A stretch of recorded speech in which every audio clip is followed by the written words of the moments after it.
Church bells ring amidst a crowd of people gathered in front of the towering building, their eyes fixed on its balcony in anticipation of a momentous event. Only moments passed before a man emerged wearing formal attire, accompanied by a blonde lady in an elegant dress, and whispers rose among the attendees, announcing that they had finally appeared. People quickly recognized the lady. She was the renowned Saint Genevieve, and they shared news that she had come in person to purify the venom of the demonic beasts.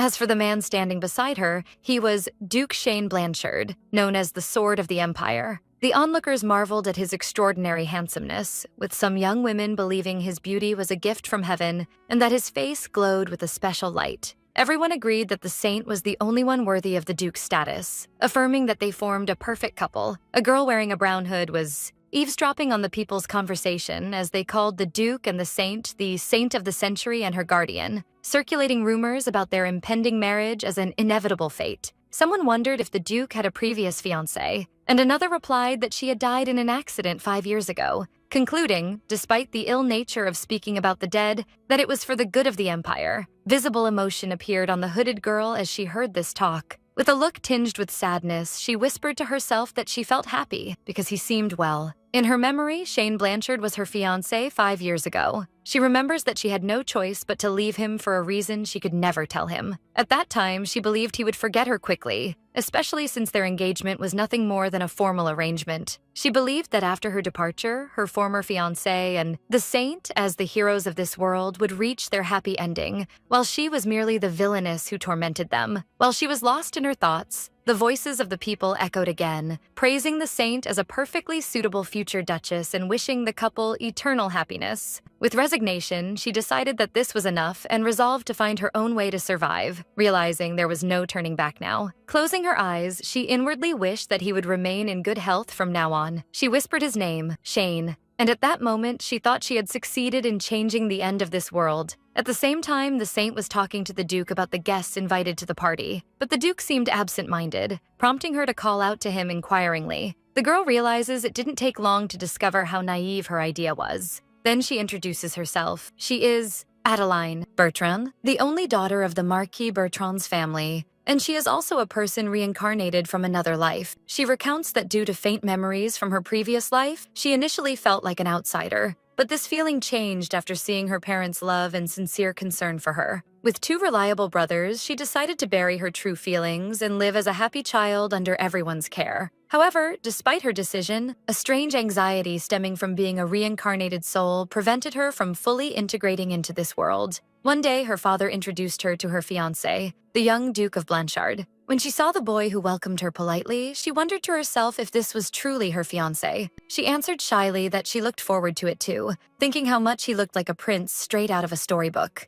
That was the first day she met Shane, and initially she worried about her ability to maintain an engagement with a child. But whether it was because of Shane's early maturity or because she had already adapted to living as a child, her fears vanished. They were always together, spending days filled with joy. And thanks to that, she was able to fully adapt to this world. Adeline confides in Shane her desire to one day travel throughout the Empire. She adds that her family worries about her too much and whispers to him that she had been secretly saving some money to achieve this dream. At that moment, she notices that Shane's expression changed to a vacant look, a look that came over him from time to time. This made her wonder if there was something he was hiding from her. As much as he helped her fully adapt to this world as a reincarnated soul, she also wanted to make him happy. The scene shifts to the funeral of Shane's mother, where Adeline overheard whispers from some attendees talking about how his behavior did not reflect that of a child. They went on to say that the Duchess was not close to him during her life, perhaps because she didn't bond with him as he wasn't a lovable child.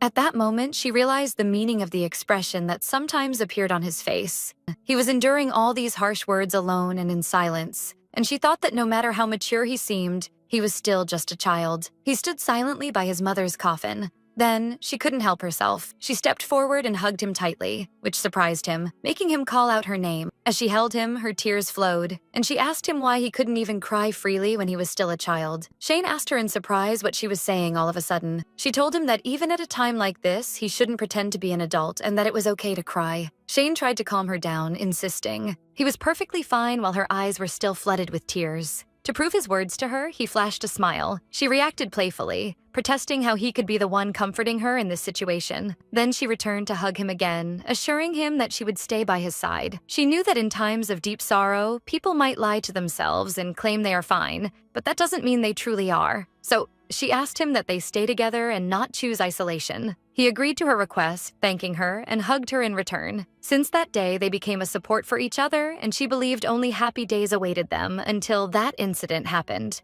Around the age of 9, she happened to read a single line in a newspaper article that changed her life completely. The article spoke of a saint appearing once every 100 years, and as the end of the 100 years approached without a new saint appearing, and to calm the citizens' anxiety, the next saint was titled the Savior of the Empire. She was shocked upon reading these phrases as she realized she had definitely read this story in a novel during her previous life. Thus, she realized that she had actually been transported into the world of a novel, and that the saint she thought was just a legend was actually a real person. She remembered that the novel was a romance story about a saint who purifies the venom of demonic beasts and a duke who serves as her guardian, but the problem was, the article mentioned Shane Blanchard by name as a candidate to assist the saint due to his extraordinary talent. Then she realized that the main hero of this novel was none other than her fiancé, Shane Blanchard, and that she, as the hero's fiancé, was destined to be jealous of the hero's relationship and commit all sorts of evil deeds. Ultimately, she would meet her end as the worst villainess. Not only that, but there was another shocking fact: the awakening of the saint. In this fantasy world, there are demonic beasts,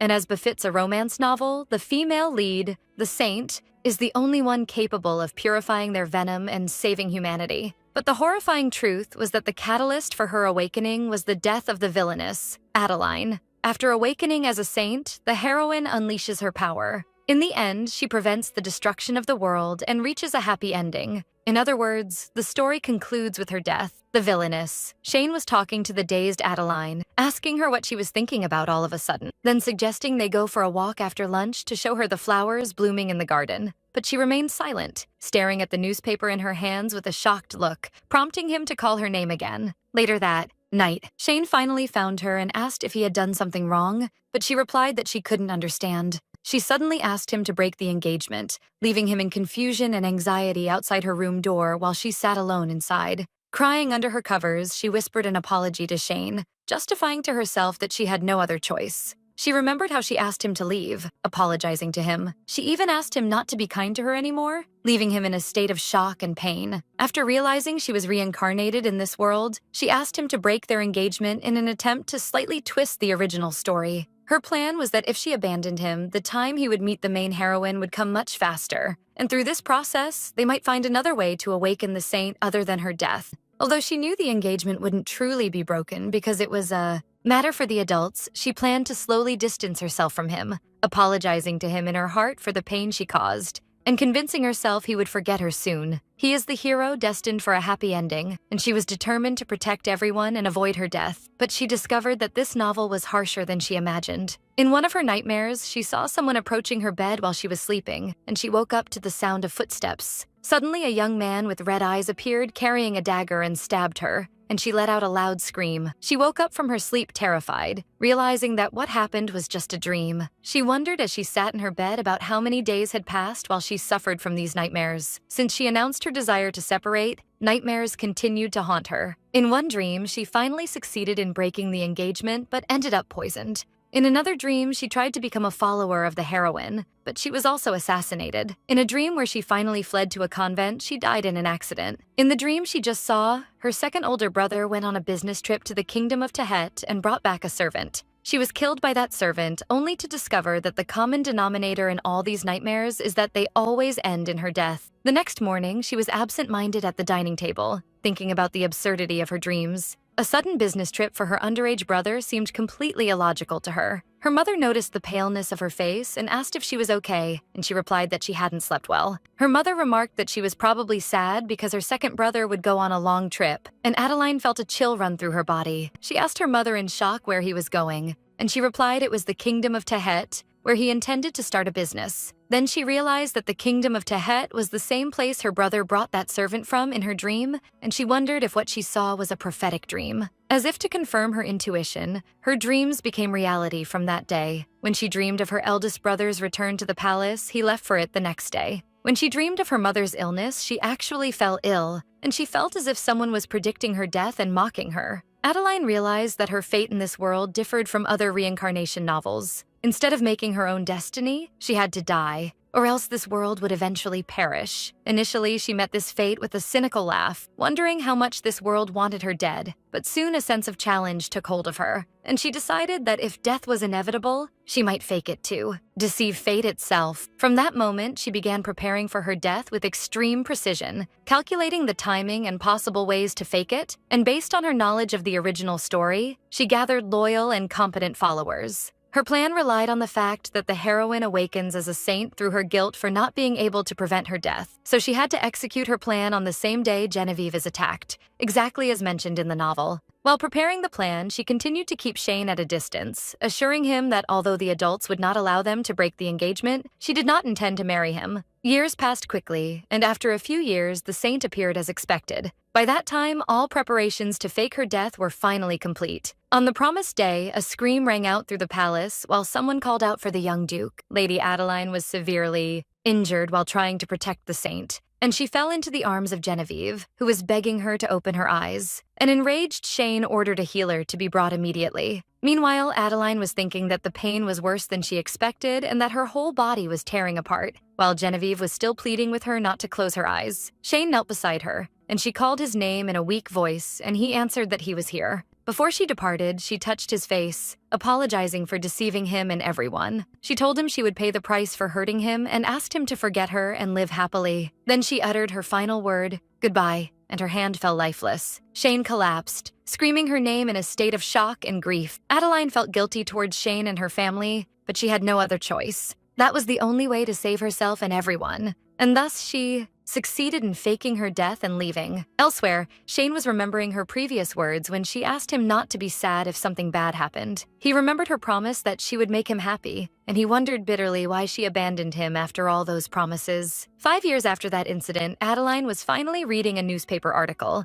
announcing that her long wait had paid off. The article announced the wedding of the century, confirming that Shane and Genevieve had married just like in the original story. Other articles covered the story of the saint's rise from the common people and how her awakening went smoothly, wondering if love was the secret of her growing holy power. Thus, she considered her plan essentially successful. She had succeeded in preparing a potion that made her appear dead and carved a way to escape from inside the coffin. She took advantage of loopholes in noble funerals, but she admitted that all of this wouldn't have been possible without the help of Lloyd, who had been with her since childhood, and also Lucian, the leader of the underworld. The only strange thing was the silence of the Blanchard family, and she wondered if that meant she had been forgotten so quickly. She looked at Shane's picture in the newspaper, noticing that he hadn't changed at all. She saw him standing next to Genevieve and felt satisfied because they looked wonderful together, and it made her happy that he was happy. She decided to stop the emotions, realizing that all that remained for her was to wait for the capture of the final villain in the story. And since there was still some time, she felt a moment of calm. As Adeline turned the pages of the newspaper, she decided she must focus on saving more money for her future. But her calm did not last long.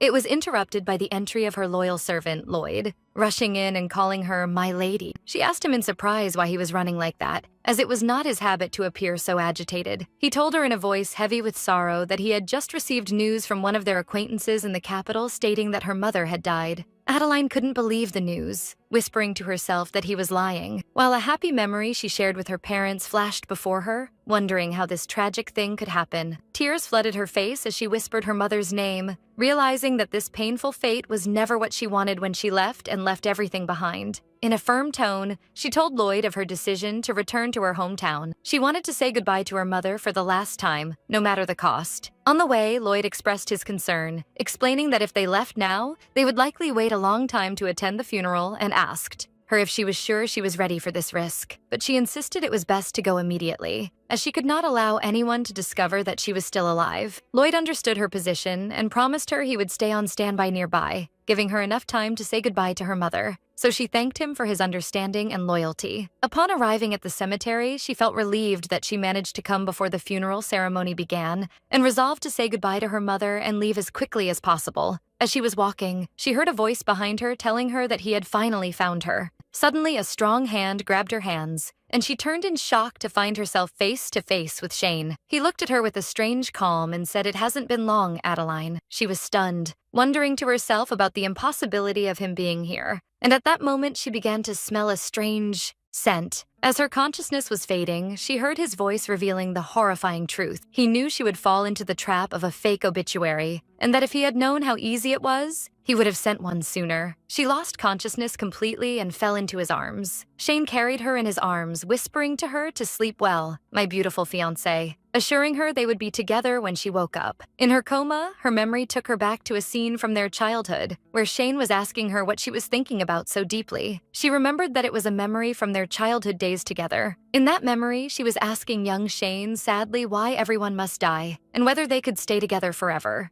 Then he made a promise to himself that he would live forever and never die, and that he would stay by her side forever. She returned to consciousness for a moment, rejecting that memory. And this promise that had now taken a dark turn, she woke up wondering where she was. She tried to gather her thoughts, remembering that she definitely met Shane at the funeral, but what happened after that was blurry. Then she remembered his words clearly when he described the obituary as fake, and she began to wonder what was actually happening. At that moment, the creaking of the door being opened was heard. A woman entered who was none other than Genevieve, the saint and the original heroine of the novel, who called her Lady Adeline. Shock hit Adeline as she wondered in confusion and amazement why Genevieve was here. Genevieve was the heroine of this world, the good girl who never lost her warm heart despite the harsh circumstances and cruel abuses she faced. As soon as she saw Adeline awake, she rushed toward her and hugged her tightly, whispering in disbelief that she was truly alive. She told her she could hardly believe it even when the Duke Shane told her so, as the moment of her death before her eyes was still vivid in her memory. Yet here she was now alive, which made tears well up in Genevieve's eyes with joy. Genevieve gently reproached her, saying that if she were alive, she could have at least contacted her. So Adeline found nothing to say but to apologize for deceiving her. Then she asked her how she got to this place, which did not look like the Duke's residence, and Genevieve replied that the Duke was the one who brought her. Adeline realized that her suspicions were correct, and that Shane was the one who orchestrated the saint's presence here, and she wondered how he managed to find her, and felt an urgent need to leave before more people discovered her. She asked Genevieve to tell her what was happening and to help her get out, but the saint apologized, justifying her refusal by saying the Duke would be very angry if she did that. In a desperate attempt, Adeline pointed out that Shane is her husband, and that he would surely listen to a request from his wife. Confusion was clear on Genevieve upon hearing the word husband, which sparked Adeline's bewilderment. Genevieve soon realized that Adeline must have thought so because of the wedding article that was published, but she was surprised by her reaction. Adeline clung to hope and asked her directly to confirm the matter, reminding her of the wedding article. Genevieve replied that she had indeed married, making Adeline believe her plan might work. But Genevieve followed her words with a resounding shock, explaining that her husband is not Duke Blanchard. Adeline did not grasp what she heard, so she asked her what her words meant, insisting that the article mentioned it clearly. Genevieve explained that the newspaper was deceptive, although the article was phrased to look at first glance. Like she married the Duke, it did not explicitly mention that anywhere. Adeline could not believe this could happen. At that moment, she remembered Shane's previous words about her falling into the fake obituary trap. The picture began to clear in her mind. It meant that her mother's obituary and the wedding article that seemed to bring Genevieve and Shane together were all part of Shane's plan to lure her and bring her out of hiding. Genevieve continued her talk, explaining that her husband is a knight in the Crown Prince's Guard, a man with no land or title, not Duke Blanchard. Adeline wondered in shock what Shane was trying to do with all this. Then Genevieve revealed that the Duke had somehow learned that Adeline was still alive, and that he convinced her to cooperate with him in this plan, promising her that if she did, Adeline would surely return. She admitted she was worried until the moment the article was published that she might have made a grave mistake, but she never imagined that Adeline would actually return. After revealing everything, Genevieve asked Adeline to answer her question, which was why she disappeared 5 years ago. Adeline found herself speechless. How could she tell her that this world is actually a novel, and that she is the villainess destined to die after trying to hurt her? And how could she say to her that her death was necessary to awaken her powers as a saint? Genevieve noticed her silence and said with a calm smile that she expected she wouldn't tell her easily. Adeline found nothing to say but to apologize to Genevieve again. Genevieve explained that she could not help her escape directly, for if she did, the Duke would not show mercy to her or her husband. However, she promised she would try to ask for the Crown Prince's help so that Adeline could at least leave this room. Adeline was touched by Genevieve's kindness and realized that if the saint was speaking in such a panicked way, Then Shane must have completely lost his mind, so she thanked her for her willingness to help. Genevieve asked her if she would one day tell her the real reason for her departure 5 years ago. Adeline was unable to answer clearly, as she realized the story no longer followed the original novel's path, and that no one knew what might happen to her life now, and all she hoped for was to be able to tell everyone the truth to finally rest. But she couldn't, as she saw in one of her prophetic dreams that everyone would be in danger if she did that. So she promised Genevieve she would try to tell her after everything ended. Genevieve smiled and said she would wait, adding that the person who wants to hear the truth more than anyone else is someone other than her. Meanwhile, Shane was standing in his office inside his residence, lost in thought as he thought about Adeline. She seemed thinner to him than he remembered after seeing her again 5 years after the separation. He remembered the scene of her death while she was stained with blood in his arms, and he thought that if she had made a decision like that to leave his side, she should have at least lived a good life. But he soon shook these feelings from his head, considering them now meaningless. He had resolved that she would never be able to leave him again, and that if she had to blame someone, she should blame the fate that brought them together. His memory took him back to their first meeting in the year he turned 10, when she shyly asked him if he was her fiancé. At that time, she was to him nothing more than Lady Bertrand, the child who became his fiancé. Their engagement was a purely political arrangement, as the Bertrand family was a wealthy and influential family that owned fertile lands and was active in commercial projects. For this reason, the imperial family sought to establish direct relations with them, but after their repeated rejections, they turned to an alternative solution, which was marrying him, as the son of the imperial princess, to the daughter of the Bertrand family. Initially, it was not important to either of them. It was just a formal connection. He remembers telling her that he looked forward to working with her, but this was what he thought before he truly knew Adeline. Adeline had a somewhat strange side. After answering easily about difficult topics, she would quickly pretend she knew nothing again,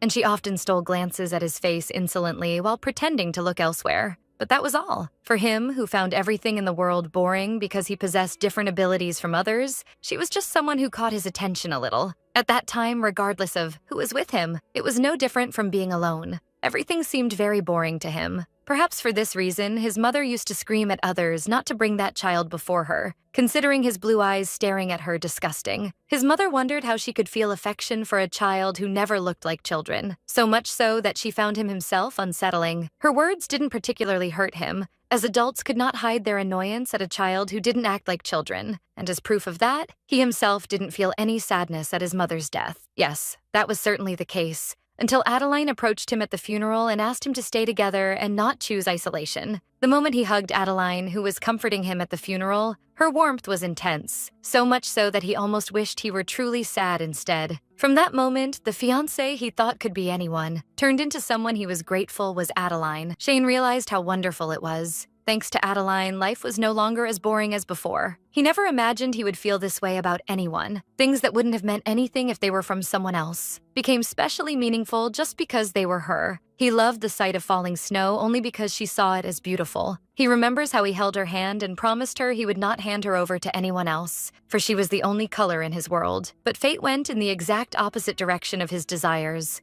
Adeline announced their desire to break the engagement. Although he begged her to tell him what he had done wrong, she contented herself with an apology without providing any explanation. He tried to prevent her from leaving, but she insisted on moving away. Fortunately, the engagement wasn't truly broken because it was an arrangement from the imperial family, but Adeline continued to avoid him. She even advised him to be honest with his feelings and win the heart of the one he loves when she appears, as if that girl would not be her. Whenever he saw her acting as if she knew his entire future, he felt anxious. He felt as if his insides were rotting from pain, but he forced himself to appear calm, waiting for the day she would return and look at him again. But what returned to him was nothing but her hollow death, so he screamed her name in indescribable agony. He remembered her final words apologizing to him and asking him not to remain alone. She asked him to forget her and live happily, ignoring her previous promise to stay by his side. She was his only color, his only emotion, and his only love. On the day she died, his world shattered into pieces. Thus, he lived days like an empty shell after his soul died, until one day he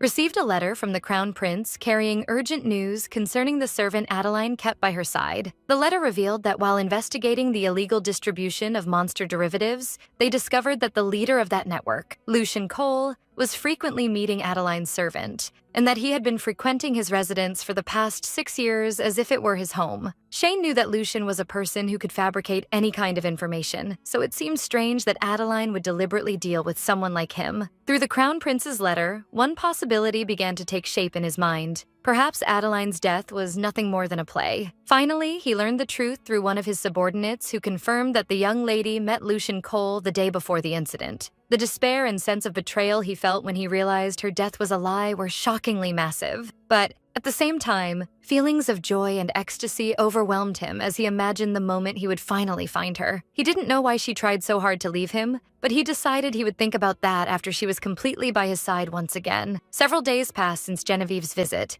and in the meantime, Adeline tried to escape. But since the room was on a high floor, and all she could see from the window was a dense forest, she had no choice but to give up. She lay on her bed lamenting her miserable life, wondering what Shane was trying to do, and about the thoughts running through her former fiancé's head. She hadn't seen Shane since that day, so she hadn't even had the chance to ask him directly. While she was lost in her thoughts, she heard a voice coming from behind the door, a voice she recognized immediately. Adeline couldn't believe what she saw. Her mother, Marchioness Emma Bertrand, was standing before her with tears filling her eyes. Only moments passed before the mother rushed toward her daughter, hugging her tightly, disbelieving that she had finally returned to her. Adeline felt relief while in her mother's arms, as she confirmed that the news of her death was indeed a trick orchestrated by Shane, but she wondered in confusion why he brought her mother to this place. This emotional meeting was interrupted by her father's voice, who entered the room asking his wife to calm down. Soon a bigger surprise followed. Her two brothers, Patrick the elder and Jeff the younger, appeared, and Adeline suddenly found herself surrounded by her entire family. But her brothers were more cautious. Patrick asked his mother to step back, admitting he didn't fully trust Duke Blanchard's words.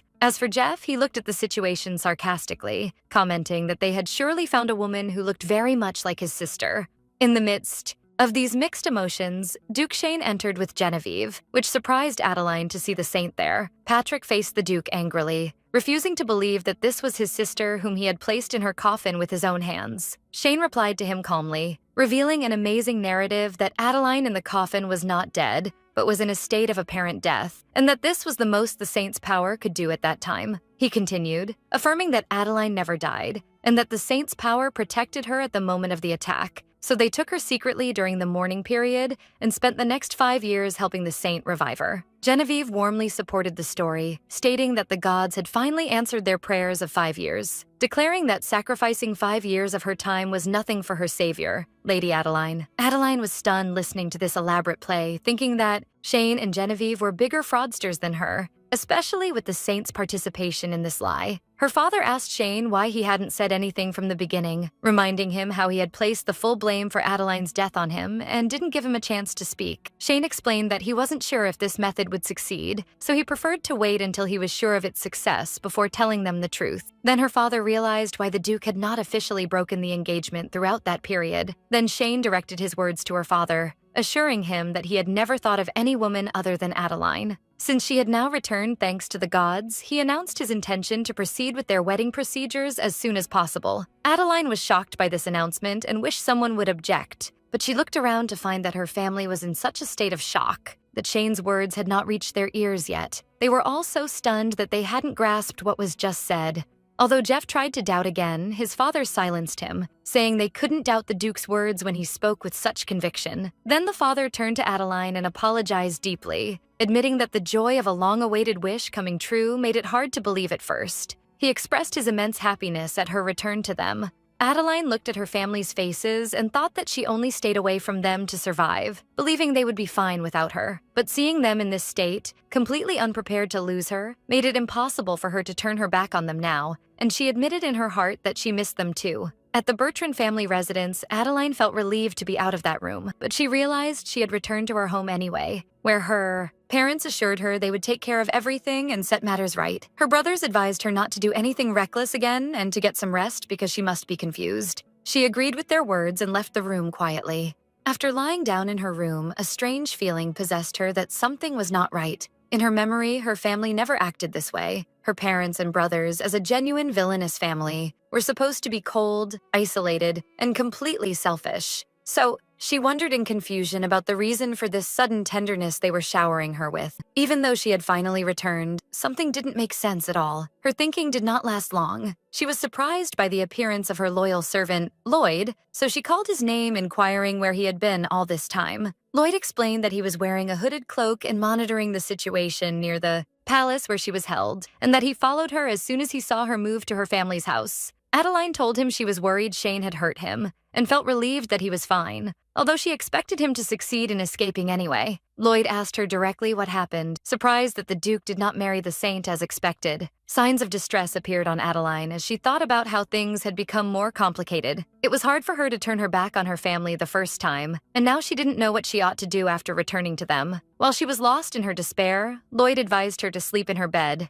but she refused, justifying it with her fear that another nightmare would haunt her if she drifted off now. Lloyd urged her not to give up, emphasizing the need for her to get some rest to regain her strength, so she realized in her heart that he was right. She resolved that she could not give up, even if it meant hurting her family or making her fiancé hate her. She had already made her decision that she would do her best to stay alive in this world no matter the cost. With these thoughts, she finally succumbed to sleep. The next day, news spread like wildfire through the newspapers, announcing the return of the Bertrand family's daughter to life after 5 years, thanks to a miracle from the saint. In press interviews, Genevieve stated that Lady Adeline was like a sister to her, and that she wanted to repay her kindness at any cost. She added that she did not hesitate to sacrifice her life for her savior, and that she couldn't feel greater happiness than returning light to her life, which made Adeline realize with shock that the news of her resurrection had been broadcast to the entire world. With the newspapers circulating the news of the romance of the century,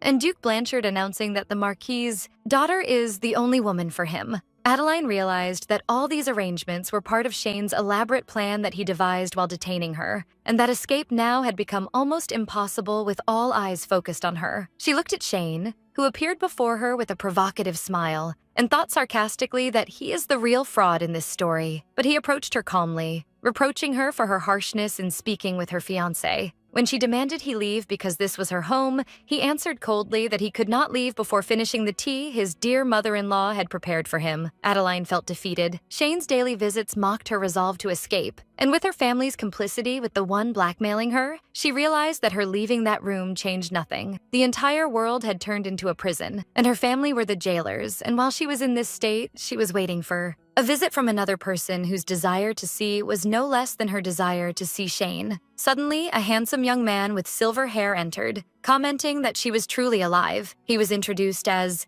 Edwin, the crown prince of the Green Windsor Empire. At that moment, Adeline remembered a horrifying fact from the original novel. Her character was not just a simple villainess, but was destined to be killed by one of the men who loved the heroine, as a price for her evil deeds.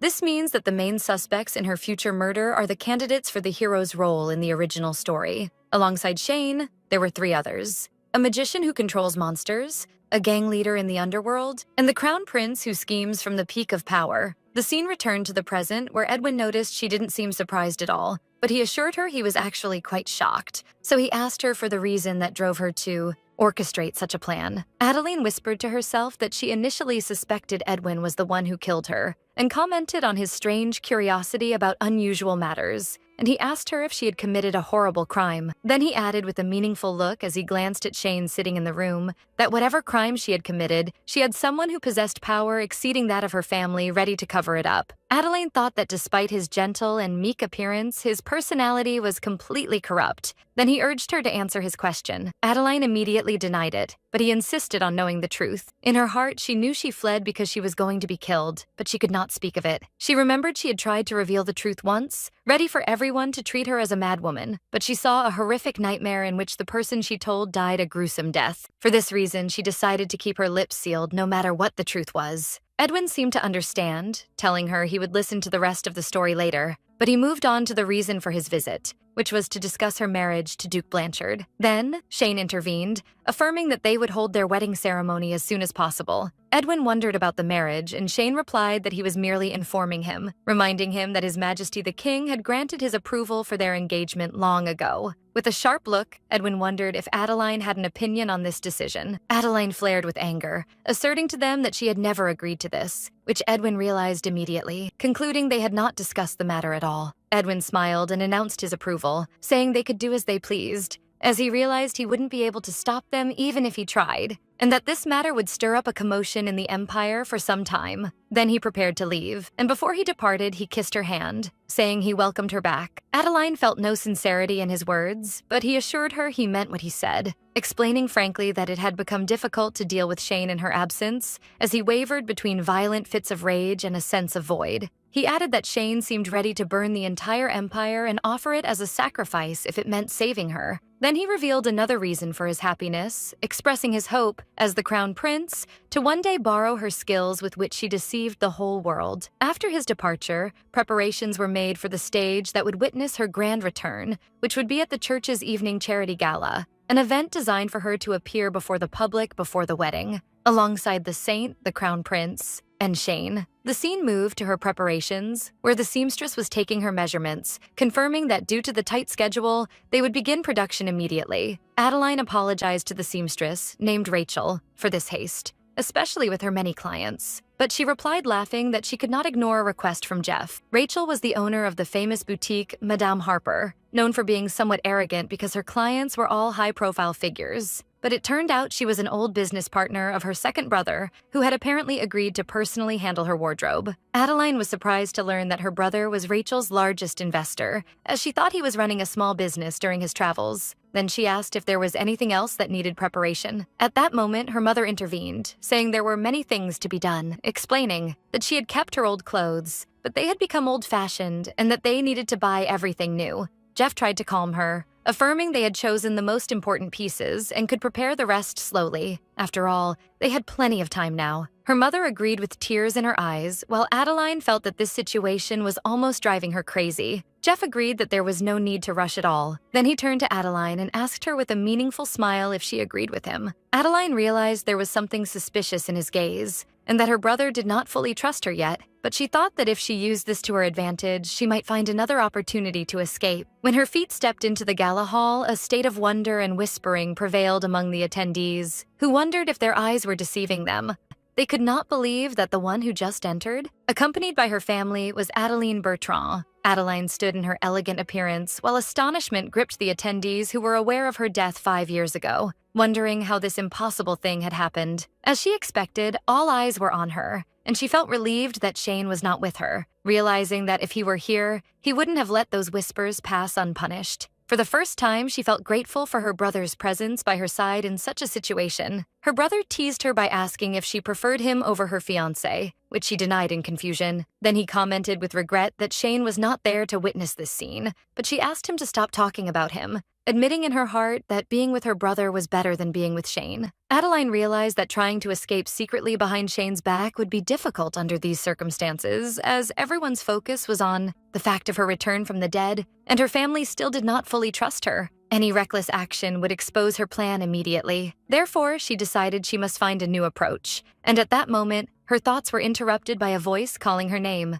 Genevieve took the initiative to welcome her, expressing her happiness at her safe return. So Adeline pointed out she had heard that the Saint was the one who got her out of that place, and jokingly asked if she should call her Saint instead of her name. But Genevieve insisted there was no need for that, as everyone already knew Adeline was her savior, a title Adeline did not favor. Genevieve apologized for not visiting due to her sudden busyness, so Adeline reassured her there was no need to apologize. But she thought that the person who ought to apologize to her was someone else. At that moment, Crown Prince Edwin suddenly appeared, wondering with a smile if she was talking about him. Her brother Jeff stepped forward to greet the Crown Prince, who welcomed him in turn. Then Jeff asked them to continue their conversation while he went to get a drink. Edwin noticed that the future bride looked tired instead of happy about her upcoming wedding, and she did not seem pleased to see him, which she considered natural. Adeline confronted him, saying she understood his inability to stop her marriage, but she reproached him for not taking proper care of Genevieve, as the Saint looked as though she was working herself to death, which affected Genevieve deeply. Adeline knew through Lloyd's investigations that Genevieve was bearing a massive workload alone. In addition to subduing beasts, she went on frequent expeditions to purify the pollution from their corpses, as well as attending imperial and ecclesiastical events. Adeline wondered how the talented Genevieve could find no time to rest, but the Saint tried to reassure her that she possessed a self-healing ability and was fine. Edwin intervened with a cunning smile, explaining that if Adeline hadn't faked her death to protect Genevieve, Shane wouldn't have piled work on her as a form of revenge, admitting that her logic was not entirely wrong. Adeline was surprised by this talk, and she thought she hadn't expected things to turn out this way. Originally, they were supposed to have defeated the final villain, the Dark Mage, and reached the happy ending by this time. But according to the information she obtained from Lloyd, the Dark Mage had completely disappeared after the attack that took place 5 years ago, unlike the original story where he was supposed to continue attacking Genevieve until his final defeat. So she wondered if things had gone wrong because she hadn't actually died as in the novel. Then she wondered if that meant her life was still in danger. But she was certain of one thing, as long as that Dark Mage was not eliminated, this world would not be able to reach a happy ending. This meant she must catch him as soon as possible. But the only information she had was that he was one of the Empire's nobles. She realized that if she wanted to access information regarding him without raising suspicion, her only option was to move forward with the marriage to Shane as planned, while Edwin watched her, thinking she was planning to escape again, and suggested to Genevieve that they go greet her mother. Genevieve told Adeline she would be back soon, and Adeline bid her farewell in turn. With her brothers and Genevieve moving away from her, Adeline saw that this was her chance. She decided to first search for any clues regarding the Dark Mage inside the gala hall, realizing that the smallest thread might help her in the future. During her search, she was interrupted by the voice of a young man rudely questioning if she was truly Adeline Bertrand. Then he accused her of being merely a look-alike imposter, so Adeline felt resentful that someone started picking a fight with her before she had even begun her investigations. She calmly asked him who he was, and he replied sarcastically whether she would even recognize him if he told her. So she smelled the scent of alcohol coming from him and realized he was drunk. She pointed out that he seemed intoxicated, expressing her surprise at alcohol being served at a church event. But she noticed everyone was looking in their direction and realized they were hungry to question the identity of someone supposedly back from the dead. The young man continued to harass her, accusing her of being an imposter impersonating a dead woman, and offered to give her some of his drink to calm her nerves, which must be tense because of this trick. Adeline sighed, explaining that the saint, her family, and even the crown prince had recognized her, and asked him if she had to prove to him as well that she was Adeline Bertrand. He answered defiantly that she must if she could, expressing his confidence that she wouldn't be able to. So she realized if this situation dragged on, she would attract more attention, and decided that although it was annoying, she had no choice but to deal with it. She agreed with his words, admitting that someone who was in a coma for 5 years is essentially a corpse, and the idea of resurrection does not seem logical. The young man was surprised by her agreement with him, so she continued, explaining that what he says means a woman who cannot prove her identity must be a fake. Then she followed up that Duke Blanchard and Saint Genevieve, who claim this woman is Adeline Bertrand, are partners in this conspiracy. The young man became confused and denied saying that, so she added that the crown prince is merely an innocent victim deceived by these imposters. The young man vehemently denied it, but she ignored him, thinking about how confused he was over a simple matter, and that this is what he deserves for causing trouble. Then she continued her talk coldly, explaining that the Bertrand family, unable to accept their daughter's death, fell for this farce like fools, and that the Saint and Blanchard are conspiring together to deceive the entire world, and he alone possesses the sharp insight to expose all this. And unlike the ignorant masses, he can confidently expose this corruption. Then she asked him with a bright smile if this was true. The young man lost his temper and shouted in her face, accusing her of fraud and distorting his words. Adeline thought to herself that she had expected that reaction from him. When words fail him, he resorts to violence. She decided to take the blow to end the situation, then report him to the Emperor later. But before his hand reached her, the young man fell to the ground screaming in pain. Adeline was surprised to find herself in the arms of Shane, who appeared suddenly. She wondered in shock why he was here, as he had told her he was very busy and wouldn't be able to attend. While she was trying to understand what was happening, Shane grabbed her chin and called her name, asking her to explain the situation to him. Meanwhile, in another scene, Jeff was making a deal with Lloyd. Lloyd initially refused, claiming he had nothing to offer, but Jeff accused him of jumping to conclusions before hearing his offer. Jeff was thinking that Lloyd was the boy Adeline had brought home one day and kept by her side ever since. Although he didn't know why she brought him in the first place, he knew that even during the 5 years she was lost, he was the boy who stayed by her side. Then he asked him to listen to him for a moment, explained that he didn't ask him to betray him. Lloyd assured him that his answer would remain the same even if he repeated his request. Jeff explained that he didn't ask him to betray his lady or pry into her secrets. All he wanted was for Lloyd to tell him what his sister wanted, then reminded him that buying information through Lucian costs a lot of money every time. Lucian Cole was the leader of a secret criminal organization that ruled the back alleys, a man who would do anything as long as he was paid, even if it involved a dangerous performance like faking the death of a marquise's daughter. And thanks to him, Adeline was able to safely escape the palace 5 years ago, as he executed every mission precisely, but the price of his work was astronomical. Lloyd couldn't believe Jeff knew all this, and thought that his lady wanted to leave this place, and that while their money is not yet scarce, they need to save their current capital in case of any emergency. Lloyd asked Jeff if he would bear the heavy cost of his information, and Jeff replied, affirming he would pay him double what he paid Lucian. Then he asked him directly why Adeline left them, and told Lloyd that, as he guessed, she would never be free unless they solved the underlying problem. Lloyd remembered the day Adeline saved him until now, when he was lying on the ground injured and broken due to Lucian Cole's test. And since then, he never questioned her orders. Executing them was his only mission. But he knew in his heart that behind that face that always seemed relaxed, there was someone who looked as though they were being chased by something. She was hiding and suffering. For him, his lady was his savior and his only family, and he was ready to do anything for her. Lloyd admitted he didn't know why his lady left this place, but instead, she asked him to look into something. So Jeff asked him about this matter. Lloyd revealed that Adeline asked him to investigate the identity of the person targeting St. Genevieve, and information about the mage who controls the beasts. Jeff wondered about her intention behind this information, but Lloyd admitted he didn't know much either. Jeff thought that despite the pressure from neighboring countries, the saint should be the safest person in Gren Windsor. Then he wondered about the existence of a mage who controls beasts, asking Lloyd if he had ever heard of such a thing. Jeff replied that it was impossible. Beasts are impurities of natural mana, and although they may seem intelligent, they are closer to a phenomenon mimicking the instincts of a living creature. He added that even with black magic, it might work on humans, but controlling a beast is a phenomenon in itself. If it were true, then this mage is no longer in the human world, but is on the level of gods. Jeff decided he would look into this deeply himself first and then tell him the results, and asked him to stay on standby until then, and Lloyd agreed. Then Lloyd added that Adeline also asked him to investigate the saint's husband. When Jeff asked him why, Lloyd replied that she said she would force them to divorce if he were a stranger, making Jeff think sarcastically whether she thought the saint was her daughter. Lloyd sighed because he leaked his lady's orders behind her back and thought he would have told her Jeff called him a mouse, but now he couldn't. So Jeff reassured him that cooperating with them is for his lady's benefit. They only want to protect their younger sister.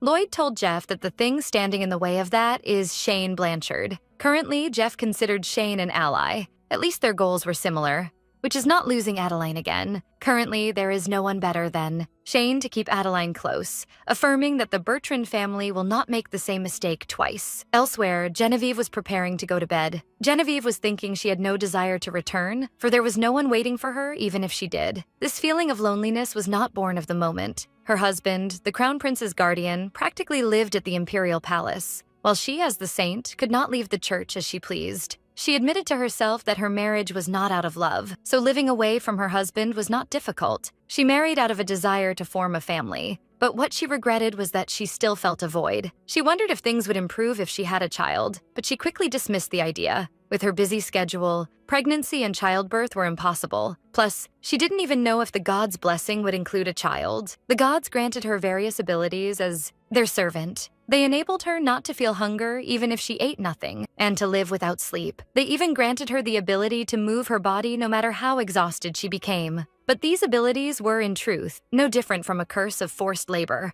Indeed, she felt they were closer to a curse given the event that led to the awakening of these powers. She was thinking that Lady Adeline didn't truly realize what she meant to her, for she was the only person in her life who stood by her completely. When she saw her death before her eyes, she felt she would never forgive herself, and that the reason she endured the heavy workload the Duke imposed on her for 5 years was atonement for the death of her savior. While she was lost in her thoughts, her maid reminded her that winter would soon arrive, and that she would depart again on the distant winter purification journey. But Genevieve told her that His Holiness, the Pope, was not well, and that he asked her to stay by his side this winter. Nevertheless, the maid drew her attention to the fact that she would soon be busy overseeing Duke Blanchard's wedding. She commented that the Duke had gone too far by asking the saint to oversee his wedding herself, but Genevieve insisted she would do it, for the Duke and Lady Bertrand are her saviors. Then she wondered with a smile if the maid was hinting that they were lovers, surprised at the source of these rumors, especially since she was already married. She admitted to herself that her heart had indeed fluttered when she stood before him,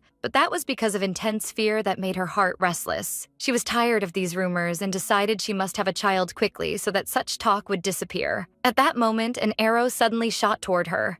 Her maid screamed in panic, calling the name Saint, shouting at her to get away. 2 weeks after the attack on the Saint, and at Green Windsor Grand Cathedral, the entry of the groom Shane Blanchard and the bride Adeline Bertrand was announced. Finally, the promised day had come. As she walked toward the altar, Adeline wished she had at least dated someone during her escape, someone who could have carried her and fled with her from the wedding hall. Genevieve, who was overseeing the ceremony, announced in the name of the gods that they had become husband and wife, wishing them blessing in their future together. But in her heart, Adeline was looking at Genevieve, who seemed happy, and thinking sadly that she was the one who was supposed to be the bride. Her thoughts were interrupted by Shane's voice asking Adeline to lift her head. Then he smiled, saying she must smile, reminding her she is a bride. Adeline confronted Shane with a grim look, wondering how he could expect her to smile in such a forced marriage. But he answered her calmly that if he were in her place, he thought he could smile, which sparked her bewilderment and surprise. Meanwhile, her mother was crying out of extreme happiness, while her son Jeff tried to calm her, reminding her it was a happy day, whereas Shane was telling Adeline that thanks to this marriage, her loved ones were safe. And he says to her with a deep look, affirming that all this is thanks to her. So her conviction increased that he had truly gone mad. While the attendees were clapping warmly, Shane bowed, thanking her. Then he whispered to her to smile like that, so she tried to move away in confusion. She still didn't understand why Shane insisted on this marriage, but she was certain of one thing: this marriage was never motivated by love. Otherwise, he wouldn't have ignored her refusal and imposed it on her this way, and she concluded that the matter must be revenge against the villainous fiancé who deceived him. But she wondered in confusion, if that were the case, why was he smiling as if he owned the entire world? Before she could grasp the matter, he surprised her with a kiss that made her think that this way, she might begin to think he truly loved her. A few hours later, in the Duke's reception room, Genevieve had overindulged in the celebration wine, expressing how sorry she had been all this time. Adeline looked at her with surprise, thinking that the novel's heroine had turned into a drunkard, so she apologized to her gently. The drunken Genevieve asked her why she did it, so Adeline rushed to her to check on her. And at that moment, Crown Prince Edwin appeared, apologizing for interrupting their first night, and suggesting they consider it a small party, especially since there was no reception anyway. Then Edwin addressed Shane, saying that if he had helped in this strange marriage to this extent, Shane must tolerate his presence. Shane answered calmly that he realized that, and that's why he tolerates him. Adeline expressed her desire to go rest, but explained she couldn't leave before the Crown Prince and the Saint, so Edwin commented that they would have come earlier if the church had allowed them out. Then Edwin revealed that Genevieve had been sensitive lately because of an attack she was subjected to, so Adeline was shocked, wondering about what attack he was talking about, and Edwin replied dismissively whether he hadn't told her. He explained that 2 weeks ago, someone shot an arrow at Genevieve. Adeline asked about the culprit, and Edwin replied that they hadn't caught him yet, and that this was why the Saint snuck out to attend the wedding. Adeline did not grasp the matter. It seemed sudden and illogical to her, and she remembered that Genevieve had told her she had been safe for the past 5 years. Adeline stood up suddenly, expressing her concern for Genevieve, who must have been severely shocked, especially since she heard she returned to work immediately after the attack. So Edwin commented on her bravery. Genevieve told Adeline that what truly bothered her was not the attack, but that Adeline does not take care of herself and only worries about others even after her return. She added, sobbing, that what saddens her is that she wants to protect her too. Adeline tried to apologize, but Genevieve vehemently refused her apology. Instead, she placed in her hand a bracelet she had blessed herself, asking her to take it. She explained that she didn't even want to imagine her in danger, but if she ever was, she should break the bracelet to call her, and promised she would surely come to save her. But suddenly, Genevieve collapsed and fell onto the table, so Adeline called her anxiously, and Edwin commented that she had drunk too much. Adeline looked at the scene thinking she never wanted to keep secrets, for she wished she could one day bless them as they smiled happily and laughed, saying to them, "See, you were happy in the end," and thought how wonderful that would be. But even that simple happiness was not allowed to her. And to escape that horrific nightmare, she was forced to hurt and deceive the people she loved. Adeline believed she had performed her role successfully. Although she didn't die as in the original story, Genevieve had awakened as a saint anyway. But it seems this world did not agree with her. She realized that as long as she, Adeline Bertrand, was alive, Genevieve would face threats she wouldn't have been exposed to if not for her. She wondered in despair what she ought to do, but exhaustion overcame her as she leaned on the table. She woke up after a while, still feeling very sleepy, and thought she needed to wash up, but decided she should at least go sleep in the bedroom.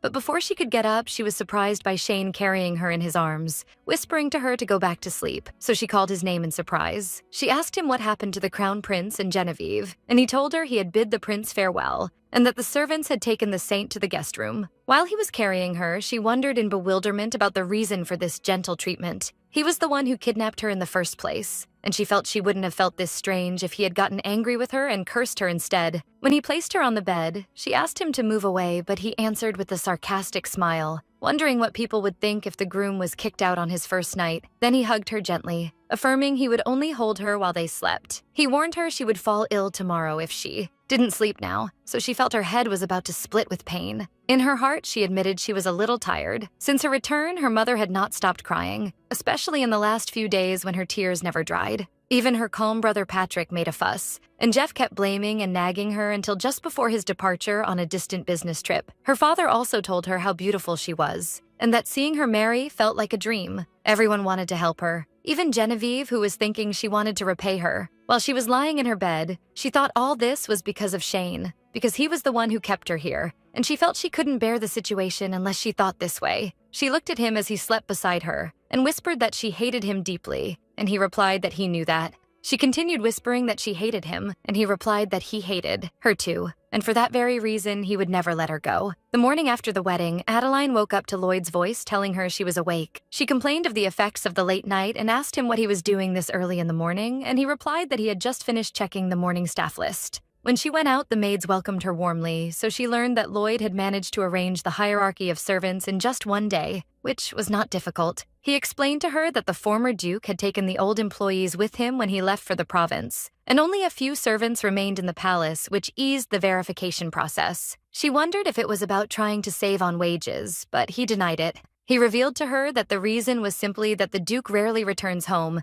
and therefore there is not much to manage. Adeline rejoiced at this news, realizing this meant she could move more freely. She noticed that the atmosphere in Blanchard Palace had truly changed. It previously seemed more luxurious and awe-inspiring, but now it looks clean yet gloomy. While she was walking, she stopped before a portrait of Shane's parents and remembered how she swore in the past she would never become the Duchess no matter what happened. At that time, Blanchard Palace was like an iron fortress filled with thorns. Duke Blanchard was a member of the Senate of Nobles, and the Duchess was a princess by birth. Both were blue-blooded high nobles. As if he inherited their blood, Shane also had an excessively mature side since childhood. Adeline remembered that upon her departure, Shane was still the young duke and lived with his father, the former duke. She wondered while looking at their picture when he ended up alone. Her thoughts were interrupted by Lloyd's voice telling her the duke was waiting inside and informing her he would go see Lucian, but she asked him to have breakfast with her before he left. Lloyd explained he didn't want to encounter Duke Blanchard, believing he likely hates him, so Adeline acknowledged that,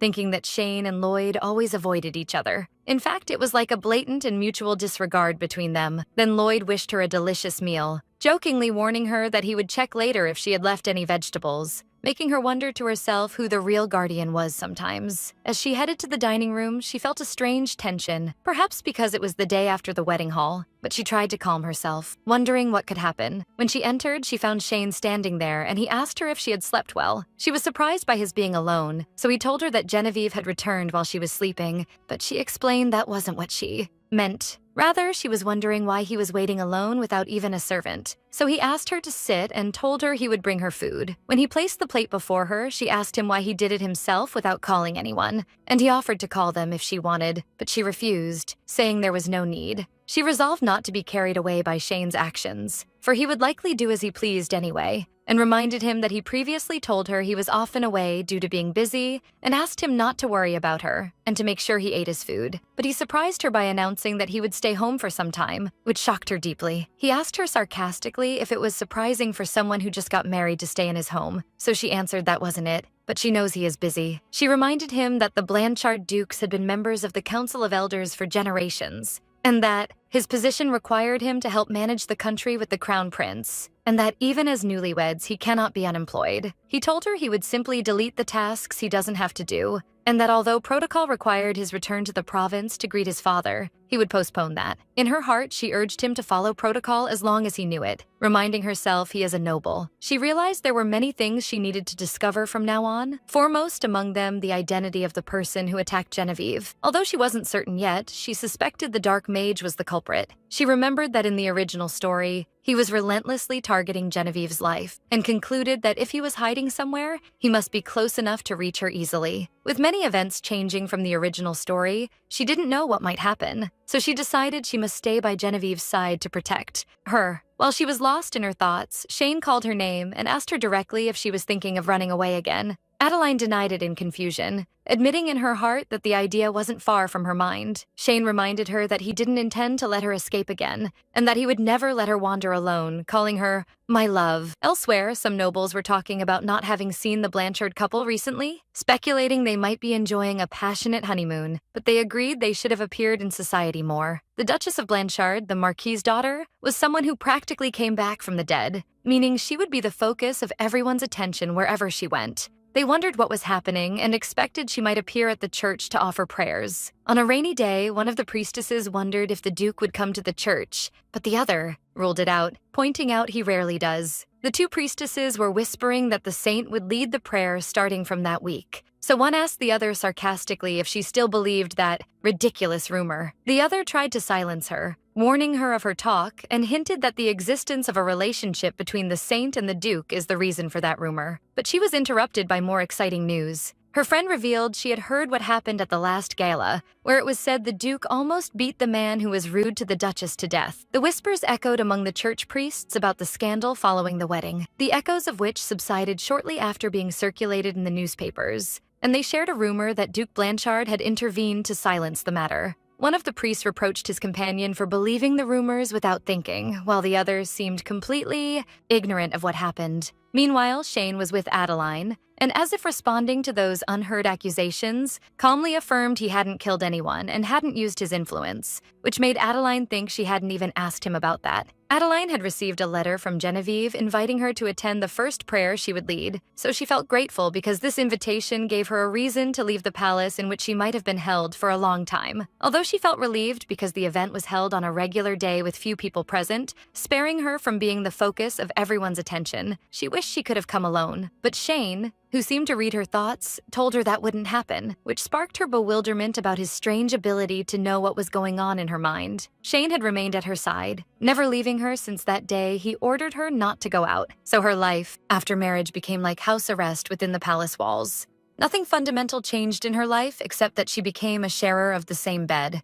Though the matter was limited to sleeping in his arms without going beyond that, contrary to what she expected of marital duties. Although this matter was comfortable for her, it increased her bewilderment and made it harder for her to understand what he truly wanted from her. For although his physical proximity to her was gradually increasing, it always stopped at the limit that caused her no discomfort. As is the case now as he encircled her waist with his arm. When she asked him to let her go, asserting she wouldn't run away, he simply refused her request. He claimed he wanted to guide his wife gently, so she mocked in her heart this strange kind of gentleness. He told her this was his special gentleness, and she in turn warned him that this gentleness of his might expose him to accountability if he practiced it with anyone else. But he reassured her that wouldn't happen, because he is only like this with her alone, which confused her, and made her wonder about his skill in exploiting his handsomeness. At the church, a large crowd from all social classes had gathered to attend the first official prayer of Saint Genevieve. This huge gathering sparked the concern of Adeline, who feared someone might exploit this chaos to target Genevieve, so she resolved to stay vigilant. Genevieve, who is nicknamed the living gem of humanity, spends half her year on trips to purify the country, and the other half attending important imperial events. Due to the specialized nature of her role, she rarely participated in church celebrations, so much so that some workers there mockingly gave themselves the title Saint Delivery Crew.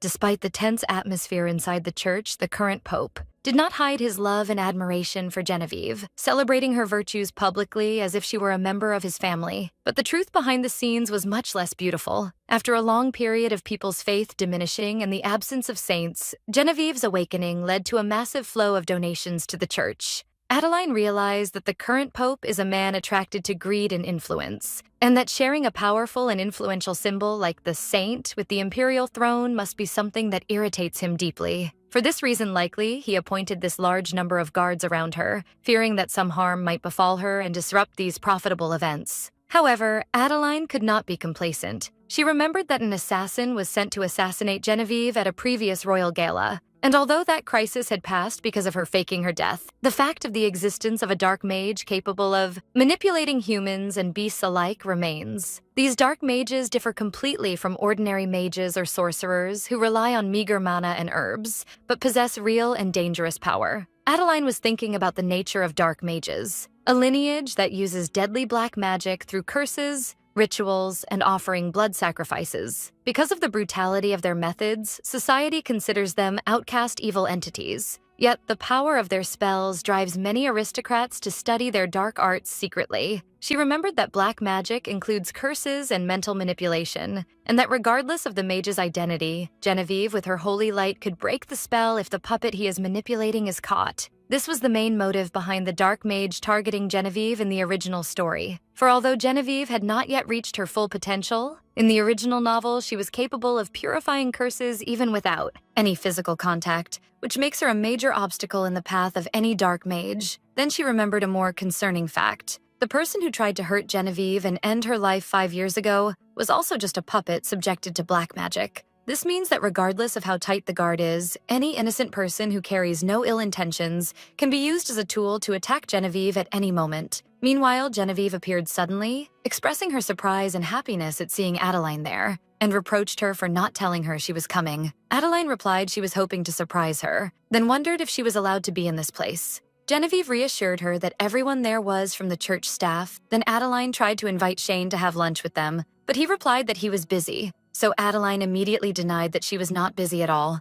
Adeline enthusiastically suggested that she and Genevieve go to eat together, so Genevieve invited her to her private room. But Shane explained that men entering the Saint's suites is strictly forbidden, so Adeline cunningly suggested that Shane simply have his meal in the public hall. Shane refused this nonsense, affirming that if he weren't allowed to stay with her, they would return to the palace to eat. So Genevieve noticed how close they were to each other, and said this simply wouldn't work. Instead, she reassured Duke Blanchard that she was surrounded by many guards who would ensure Lady Adeline's safety as well. Adeline thought that Genevieve had certainly learned how to use her guards effectively, but she knew that disasters always happen in unexpected moments, so she remained on high alert. Suddenly, a dark-skinned priest rushed toward Genevieve, but Adeline, in a quick reaction, pushed the saint out of his way, making Genevieve call her name in surprise and fear. In a moment, the priest grabbed Adeline by her neck and began to choke her forcefully, and she felt suffocated and unable to catch her breath. The guards hurried to intervene, shouting at the attacker to let her go,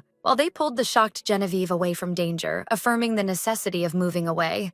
Genevieve screamed in horror as she saw what was happening to her savior. Before anyone realized what happened, a silver flash shot through the air, and the attacking priest fell to the ground screaming in pain after his hand was severed with a single sword stroke. It was Shane who intervened, standing between the attacker and Adeline, who fell to her knees coughing and trying to regain her breath. Immediately, the guards moved and arrested the attacker, announcing that he tried to assault the saint's life and ordered a protection perimeter to be formed around her. Genevieve tried to break free from her guards, insisting she needed to check on Lady Adeline, who was unharmed. Adeline was still on her knees, thinking with relief that Genevieve was not hurt, and that her timely arrival had prevented a disaster. While she was thinking about how relieving it was, she heard Shane's voice calling her name calmly. Shane approached her and asked her in a strange tone whether the idea of escaping from danger ever crossed her mind. Adeline looked at him with weakness apparent on her, and told him she was terrified that Genevieve would be the one hurt, then asked him to help her up due to her feeling of complete exhaustion. Shane exploded with anger, asking sharply whether it was acceptable for her to be hurt as long as the saint was fine, and reproached her for her inability to even resist while being choked, wondering about the madness that drove her to throw herself into the heart of the battle. Adeline found nothing to say but to whisper his name, trying to justify her action, but words failed her. Shane could not control himself, so he pulled Adeline to him and hugged her tightly. While he was holding her, he whispered to himself that the idea of failing to protect her again and losing her once more was nearly driving him to madness. A wave of overwhelming helplessness and rage possessed him. Adeline looked at him, wondering why he was speaking in such a dark manner, especially since he was the one trembling so violently. Then she apologized to him quietly. She then returned the hug, apologizing again for causing him all this distress. It seemed strange how he was the one speaking as if he were the person who had just survived death. Elsewhere, as a necessary precautionary measure, especially since the second attack had occurred inside the church and was carried out by one of its members, the knights were leading the saint away. Although she initially tried to object to them, taking her, she soon fell silent and began staring at the ground distractedly. In the interrogation room, the crown prince was questioning the attacking priest, who confessed he believed the saint had become defiled because she was exploiting her divine power for her own gain. But he swore he never intended to end her life, and that as soon as his eyes fell upon her, his limbs moved on their own as if driven by a demonic force. The crown prince asked him if he had any idea about the identity of the person who actually attacked him, so he became terrified and completely denied any knowledge of the matter, pleading for them to believe and have mercy on him. But Shane was not convinced. Wondering if his ignorance changed the gravity of his crime, he threatened that his fate would be the same whether he ended up on the gallows or was killed in this room. However, the crown prince ordered the situation to be calmed and the prisoner to be thrown into a cell for the time being, noting that his focus was on Genevieve alone. During his talk with Shane, the crown prince learned that preliminary investigations indicated no conspiracy behind the act of the priest, who was known for his extreme piety, and that the Pope himself was deeply enraged. They concluded that the matter was either a fleeting impulse, as he claimed, or that the possibility of external manipulation was extremely high. When Shane pointed out the possibility of black magic involvement, the crown prince explained that if the attacker were under the influence of a spell, he would still be unconscious until that moment. But he claimed that madness had only seized him for a brief moment, and that his consciousness returned to him the instant he struck his victim. Shane suggested that Genevieve might have purified him instinctively. The crown prince commented on Shane's confidence in Genevieve's talents, but the crown prince denied it, explaining with regret that the current Genevieve is much less capable than those who preceded her. She can heal physical wounds, but she is helpless against diseases, and even breaking the simplest curses takes her days of effort. He added that since she would hear these harsh facts sooner or later, her perseverance should at least be praised. The crown prince was surprised by this unusual interest Shane was showing toward Genevieve. So Shane explained that his concern was actually focused on Adeline, who rushes into danger every time she sees the saint in trouble. If she realized how weak Genevieve was, she wouldn't hesitate to risk her life again regardless of any warnings. The crown prince was surprised that Shane hadn't locked Adeline in the palace yet, especially given her reckless nature, then reminded his assistant of the founding festival to be held in 2 months and asked for his support. The crown prince recalled Shane's actions, saying he used to believe Shane wanted to harm Adeline. For his pursuit of her, his threats, keeping her under guard, up to forcing her into marriage, is fundamentally no different from cruelty. Shane agreed with him, adding that a husband who enters a deadly fit of rage just because his wife was nearly hurt is certainly tormenting his wife in his own way. But he qualified this by explaining that for Adeline, the mere fact of him being her husband is a source of terror in itself. In her bedroom, Adeline was bedridden, and Shane noticed that her fever had risen again. Days had passed since that incident, and her body temperature refused to drop. He decided he needed to call the doctor to adjust her medication dosage, and he realized within himself that worrying about her had become a habit for him. Shane realized that worrying about her and eventually breaking down before her had become a miserable habit for a man living in one-sided love. After locking Adeline up, he deliberately avoided her for a few days. What was for him the culmination of long preparations was for her a sudden catastrophe. She needed time to absorb this new reality, and he feared that if she wasn't given this space, she would have shattered completely, just as had happened to him before. Fortunately, Adeline regained her senses, and although she appeared shocked and agitated as he expected, she was barely holding on to her sanity. He knew that the clever Adeline had likely realized the truth the moment she opened her eyes, that her family were his hostages. This must be why she acted with total obedience without any resistance. Therefore, he didn't need to rush. He only had to wait. Wait until she reflected on his love for them, and let the weight of her guilt crush her. And then she would bind herself and stay by his side quietly. It was a war of attrition, and he promised himself not to be hasty. At least, this was his decision until he arrived late to the gala and witnessed her completely reckless act. He wondered how much she had planned things that day, and whether she intended to let that scum hit her, to use the injury as an excuse to hide, or perhaps to postpone the wedding. Uncovering her schemes was nothing new to him, so he intended to sit back and watch how far she would go. But the moment that scoundrel raised his hand, he felt something snap inside him. He remembered how she screamed his name, asking him to stop, warning him that he would die if he continued. Even after the situation ended, she asked him anxiously if he was still thinking of killing him secretly later. He admitted she had caught him, but reassured her he wouldn't do it. He promised her he would restrain himself, as long as she was the one who asked him not to kill him. He told her he felt relieved to see that her heart was still tender. When she asked what he was talking about, he claimed he was only talking to himself. Inwardly, he admitted that her sympathy for such scum enraged him, but he was happy to know she was still weak, and that this sympathy would become the strongest chain binding her to him. Shane realized that the more Adeline tried to push him away and escape, the more stubborn his feelings for her became.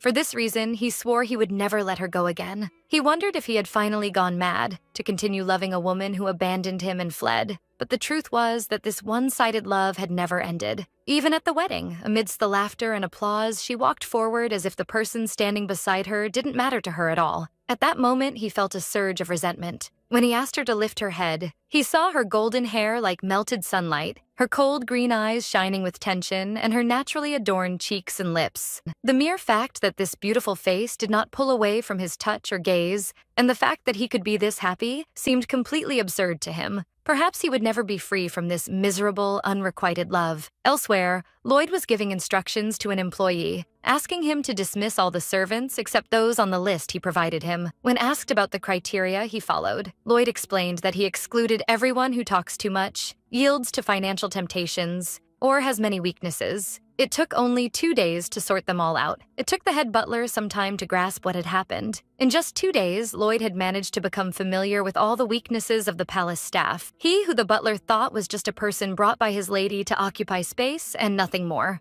Meanwhile, the servants' concern was growing regarding the Duchess's health. Although they knew she was receiving treatment, they were confused because the Duke had forbidden anyone from entering her room. But Lloyd was quick to reassure them, asserting it was nothing more than simple exhaustion and that she would recover soon. He added that the reason for this ban was that the Duke himself does not leave her bedside for a single moment. Indeed, Adeline woke up in her bed feeling severe pain in her throat as if she had been coughing all night. In a weak voice, she called for Lloyd, asking for some water. But another hand was the one that gently caught hers. It was Shane who was sleeping beside her, so she asked him to move away because she didn't call for him. He told her that Lloyd was busy and that he was likely more useful than her servant. Adeline was surprised by his behavior, wondering how a grown man could spark a fire of jealousy and competition with a child. But she couldn't help herself. She whispered while still under the influence of the fever that Lloyd was very kind. Shane advised her not to speak because her throat was in bad condition. Then he covered her carefully. Shane looked back in his memory, thinking that he had no choice. He hated the fact that Lloyd possessed eyes similar to his, yet never leaves Adeline's side. He hated him for that reason, regardless of how useful that boy was. In the present, he told her he would bring her medicine and water, and asked her to wait for a few moments. But as he started to leave, Adeline unconsciously grabbed the edge of his shirt. He called her name, realizing she needed her medicine. He looked at her as she drifted into sleep, whispering tenderly, "My little fiancé." He remembered how she had caught him one day, assuring him he wasn't alone and that he had the right to cry. Then she abandoned him and left. In his eyes, she was a traitor. She was always telling him he should be happy, but she left without teaching him how that happiness could be achieved. She wounded him and disappeared, so a sense of bitterness possessed him as he whispered that he hated her because she abandoned him. She was the one who taught him how terrifying this world is without her, so he hated her deeply. Yet at the same time, he couldn't deny how beloved she was in his eyes. Finally, he lay down beside her and embraced her, admitting he couldn't stop this habit.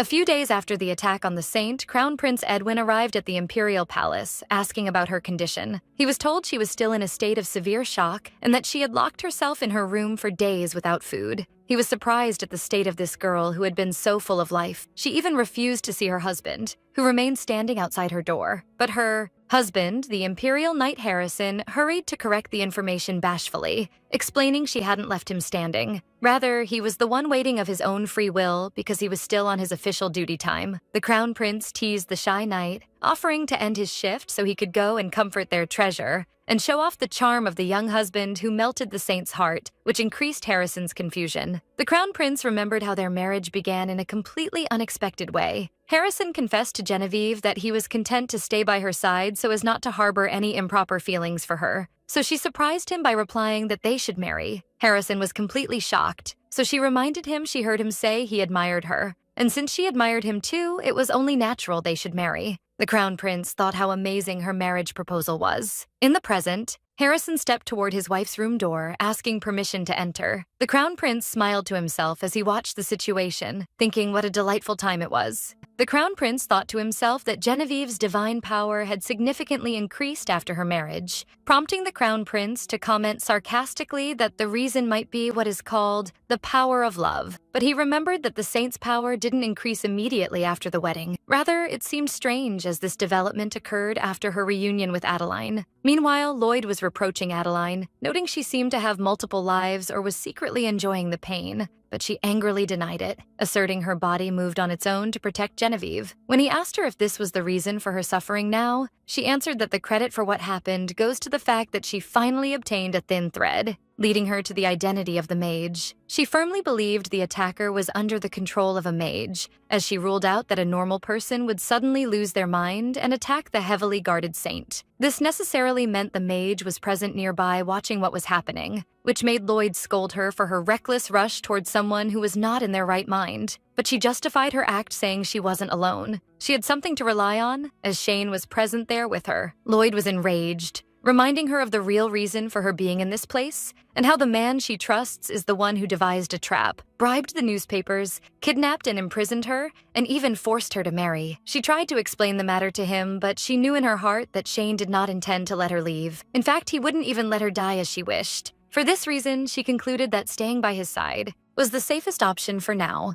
Lloyd felt relieved to see her thinking about things rationally, making her wonder in confusion what he thought of her. Escape was already difficult, but after this recent attack, it became even more difficult, so she decided to do what she could for the time being. She remembered the only clue to the mage's identity in the original story was that he was one of the nobles of the Grenwindsor Empire. Accordingly, she immediately ordered Lloyd to prepare a list of the names of all the nobles who were present in the church that day. Although she hated to admit it, this attack had given her a precious opportunity to narrow down the circle of suspects after she had been completely helpless.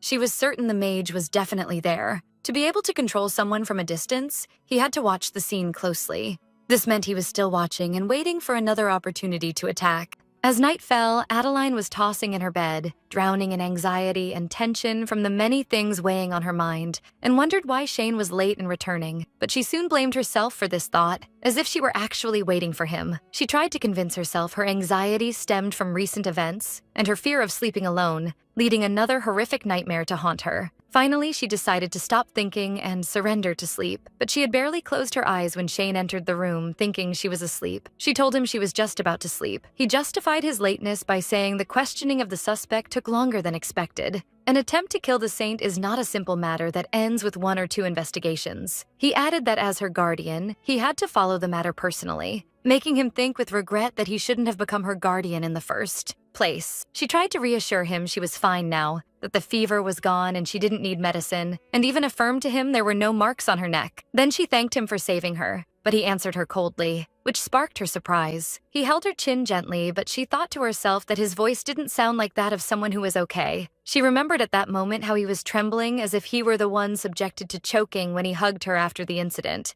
And she noticed that even now, after days had passed, he was still looking at her with the same tormented gaze. She felt confused and denied the matter, asking him not to look at her this way. Adeline thought to herself she was ready to accept everything he felt for her, whether it was residual attachment, a desire for revenge, or even deep hatred for the fiancé who deceived him. She affirmed that if he wanted to torment her, until all this resentment was gone, she was capable of enduring that no matter how long it took. But she wondered in confusion about the reason for his action, explaining she could accept everything except his love. This feeling specifically, she could never accept. She enumerated for him everything she had done for him. She married him, shared the same bed, and drifted to sleep in his arms every night, believing that if he were satisfied with this much, he would let her leave. Then she asked him what more she had to do. She realized in her heart she couldn't stay by his side, and admitted that since her return, she had given Shane a large space in her life. Then she confronted him, wondering if he wanted her to be miserable, to immediately tell him that she was already miserable,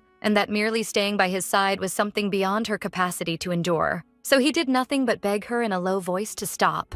Adeline admitted. To herself, she used to feel his warmth every night, which made her drift into a peaceful sleep. and that unconsciously, she believed she would be safe as long as she stayed by his side. This strange feeling continued to accompany her, even though she knew for certain their survival was linked to her departure. For this reason, she could no longer bear it anymore, neither his control nor his feelings. She realized she had to distance herself from him. This was the only way to escape the fate of this story, whose chapters had begun to unfold anew, even if it meant hurting him. In a firm tone, she asked him to let her go, but he looked at her calmly and asked her if she had said everything she had. Then he laughed sarcastically, wondering if she truly thought such words could hurt him. He approached her, whispering that he had already given up on the idea of not loving her. In a sudden movement, he threw her onto the bed, which shocked her immensely. She thought things were never supposed to go this way. Her heart raced as she wondered in terror whether they were heading directly to their true wedding night. So she called his name in tension, but he stopped suddenly and sat on the edge of the bed. She wondered to herself if this was how it ended. Then he asked her mockingly if she was hoping for more, which she denied in a state of panic and confusion. Shane lay beside her relaxedly and reassured her not to worry. He had noticed her disgust and didn't intend to do anything else anyway, so she remained silent, speechless. Adeline thought about his audacity and wondered if he had finished his fit of rage, and admitted to herself she said all those harsh words intentionally to hurt him, but she felt relief just because he looked at her so gently. Shane asked her with a cunning smile what would happen if he were truly angry and whether she would be able to deal with the matter, commenting that she looks like someone who is actually expecting something to happen. Adeline tried to evade, saying she would sleep elsewhere, but he told her to sleep where she was, explaining there was no use because he would follow her wherever she went, so she refused his request. As soon as she started to get up to take a blanket, he grabbed her hand and begged her not to go.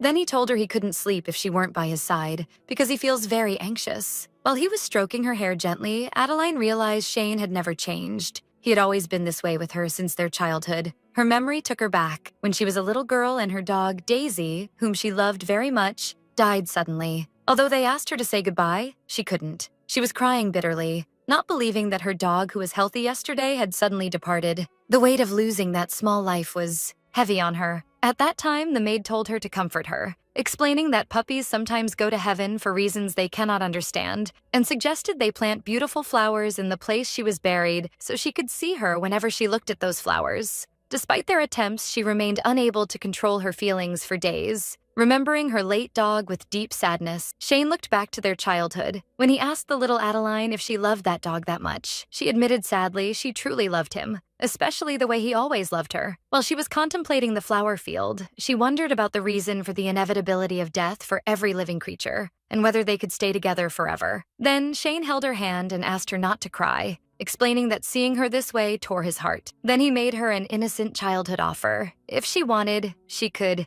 consider him to be that dog from now on. Adeline commented that he was a bit eccentric, which he considered to be a compliment. She explained to him she wasn't looking for a replacement for Daisy, as much as she was afraid of the idea of death and annihilation, whether for a human or an animal. So Shane did nothing but hold her hands more firmly and gave her a firm promise that he would stay by her side and never die. Then he affirmed to her with a look full of seriousness that he would never leave her alone. She noticed his palms were sweaty and his touch was warm. Although it was just a clumsy attempt at comfort, he asked her if his promise meant she wouldn't have to fear anymore. Adeline thought to herself this was nothing but a hollow promise made by a child, but the idea of him staying by her side forever became rooted in her mind. She believed at that time he was just used to her presence, and that days would reveal to him other people he might fall in love with. But she told him she appreciated his attempts to comfort her and promised him she would watch over his happiness. She assured him she would make him happy and never let him feel lonely, even if she weren't by his side in the future. He agreed with her words, and at that very moment, she saw in him someone in need of protection, not just a child. Since then, she never questioned his sincerity, but considered the matter just an innocent childhood affection that would fade with time. In the present, despite her harsh treatment of him, she realized he would not abandon her, so she was no longer able to resist him anymore, declaring inwardly her defeat. One day, Adeline was preparing to go out when her mother entered to ask her if she was ready. She reminded her that the Empress had summoned her personally, and there was no room for delay. Adeline reassured her she was almost finished. Her mother expressed her immense happiness, considering what was happening to be like a dream, and that she never imagined she would go with her to the imperial palace again. Adeline looked at her mother with concern while she was telling her she would prepare the carriage, then called her in a low voice. Guilt was haunting her like a vicious circle. She saw in herself a sinner who committed a heinous act against Shane, Genevieve, and her family. She felt that what she did was so disgraceful, she couldn't even ask for forgiveness. Despite her desire to explain her position, she feared her secret would be revealed and someone would die, just as she saw in her nightmares. Something she couldn't bear to live with. She had finally managed to escape those nightmares after she left, but she couldn't believe a whole month had already passed since her return. Suddenly, she realized she hadn't seen a single nightmare. Since she returned to the capital, she wondered if the story in which she was supposed to die had already ended, and that she might have been pursuing the wrong goal all this time. She concluded that the end of this story might not be her death, but catching the final villain herself. Adeline was shocked, thinking this novel is not a healing romance as she thought, and wondered where the alleged healing went. But she soon gathered her thoughts, deciding not to overthink. In any case, nothing fundamental had changed. She had to catch the mage to maintain the safety of Genevieve and this world. And perhaps after that, if this world continues to exist, even if the hero and heroine don't end up together, it might be acceptable for her to stay with Shane. She wished for the day to come when she could tell him everything, he who never stopped for a day confessing his love for her, and allow herself to finally break down and be able to tell him sincerely, "I will make you happy." She wondered how wonderful that would be. But for all this to come true, she first had to catch that mage. And with this resolve, she prepared to move forward. In the Imperial Palace, Empress Viola received her warmly, commenting she didn't know of her talent for surprising people and that she had truly come back to life. Adeline immediately apologized for the surprise, but felt the situation seemed strangely familiar.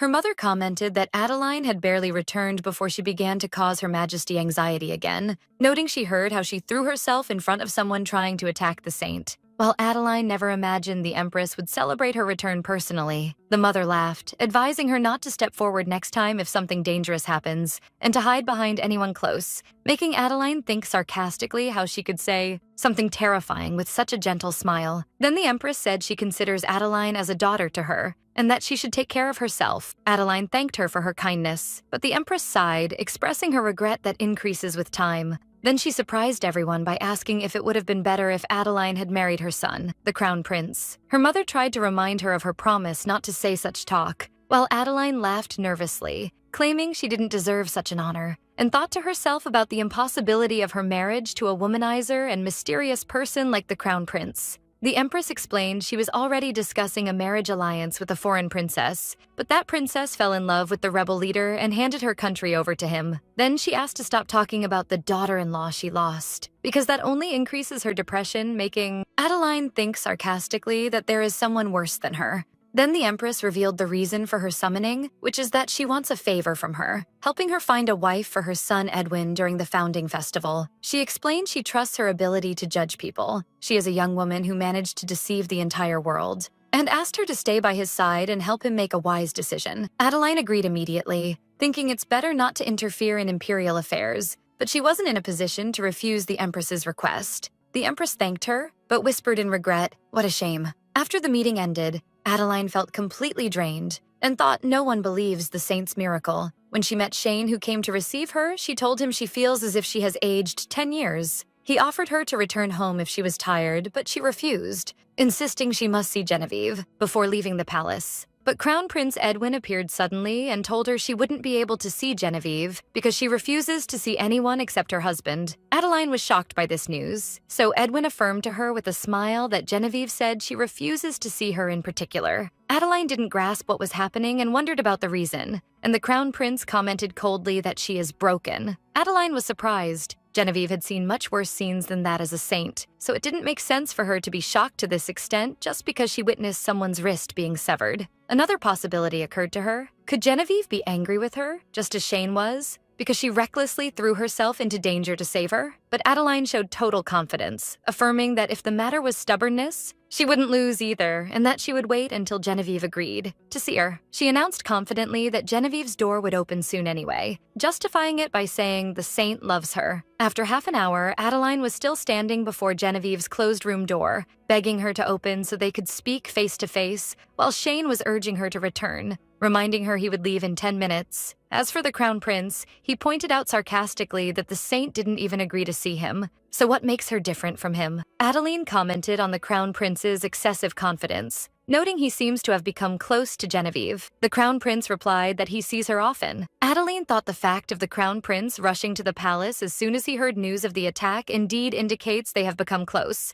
and resolved to call her for a final time. In a loud voice, Adeline called to Genevieve, wondering if she wouldn't see her again, and threatened her that she would return the next day if she didn't open the door. While she was trembling from her insistence, she resorted to a childish trick, threatening that she wouldn't eat and would starve herself to death if she didn't open the door, making the Crown Prince think sarcastically that Genevieve wouldn't be fooled by such boyish behavior. But the door opened suddenly, and Genevieve appeared, who described what Adeline was doing as completely unfair. Then Adeline stepped forward, asking permission to enter, and Genevieve agreed in a low voice. Inside, Genevieve apologized for her delay in opening the door, justifying it by saying she wasn't well and wanted to be alone. She explained that what she feels is just accumulated exhaustion, not because she is upset with her. Adeline asked to make sure whether she wasn't disappointed in her, but Genevieve admitted sadly that she was indeed disappointed. Adeline wondered in concern if the reason was her grabbing the attacker's arm in an attempt to protect her,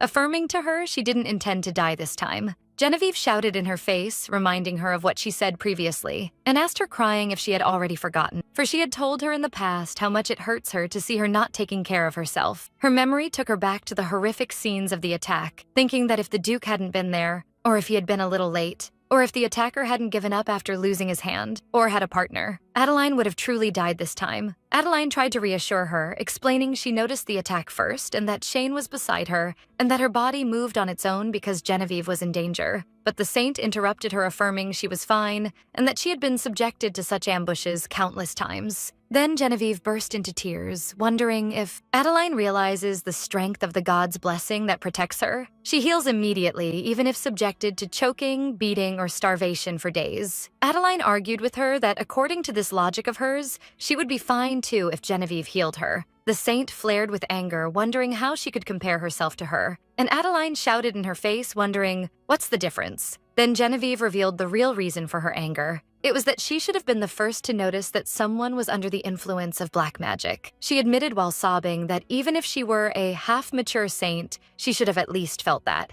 Adeline shouted in her face, stopping her from describing herself this way. Then her intensity faded, and she told her she understands how worried she is, and that she would stay with her if she wanted to cry. But she urged her not to speak of herself this way again. Genevieve admitted with tears flowing from her eyes she was angry with Adeline, but was more angry with herself, for it was clear that man was under the control of black magic, and she should have been able to break that curse. Genevieve continued her painful confession, explaining that the previous saint was capable of breaking curses and healing people without even touching them, but she is unable to do that. She attributed the reason for that to her being a half-saint and very weak. While tears were flowing from her eyes, she acknowledged that no matter how hard she tried, she couldn't do anything. Adeline interrupted her in a firm and affirming tone that she could. Genevieve was surprised by this confidence and asked her how she could be so sure, as if she already knew everything. After a moment of hesitation, Adeline thought she couldn't reveal. The reason is her knowledge of her abilities in the original story, so she simply claimed her intuition tells her so,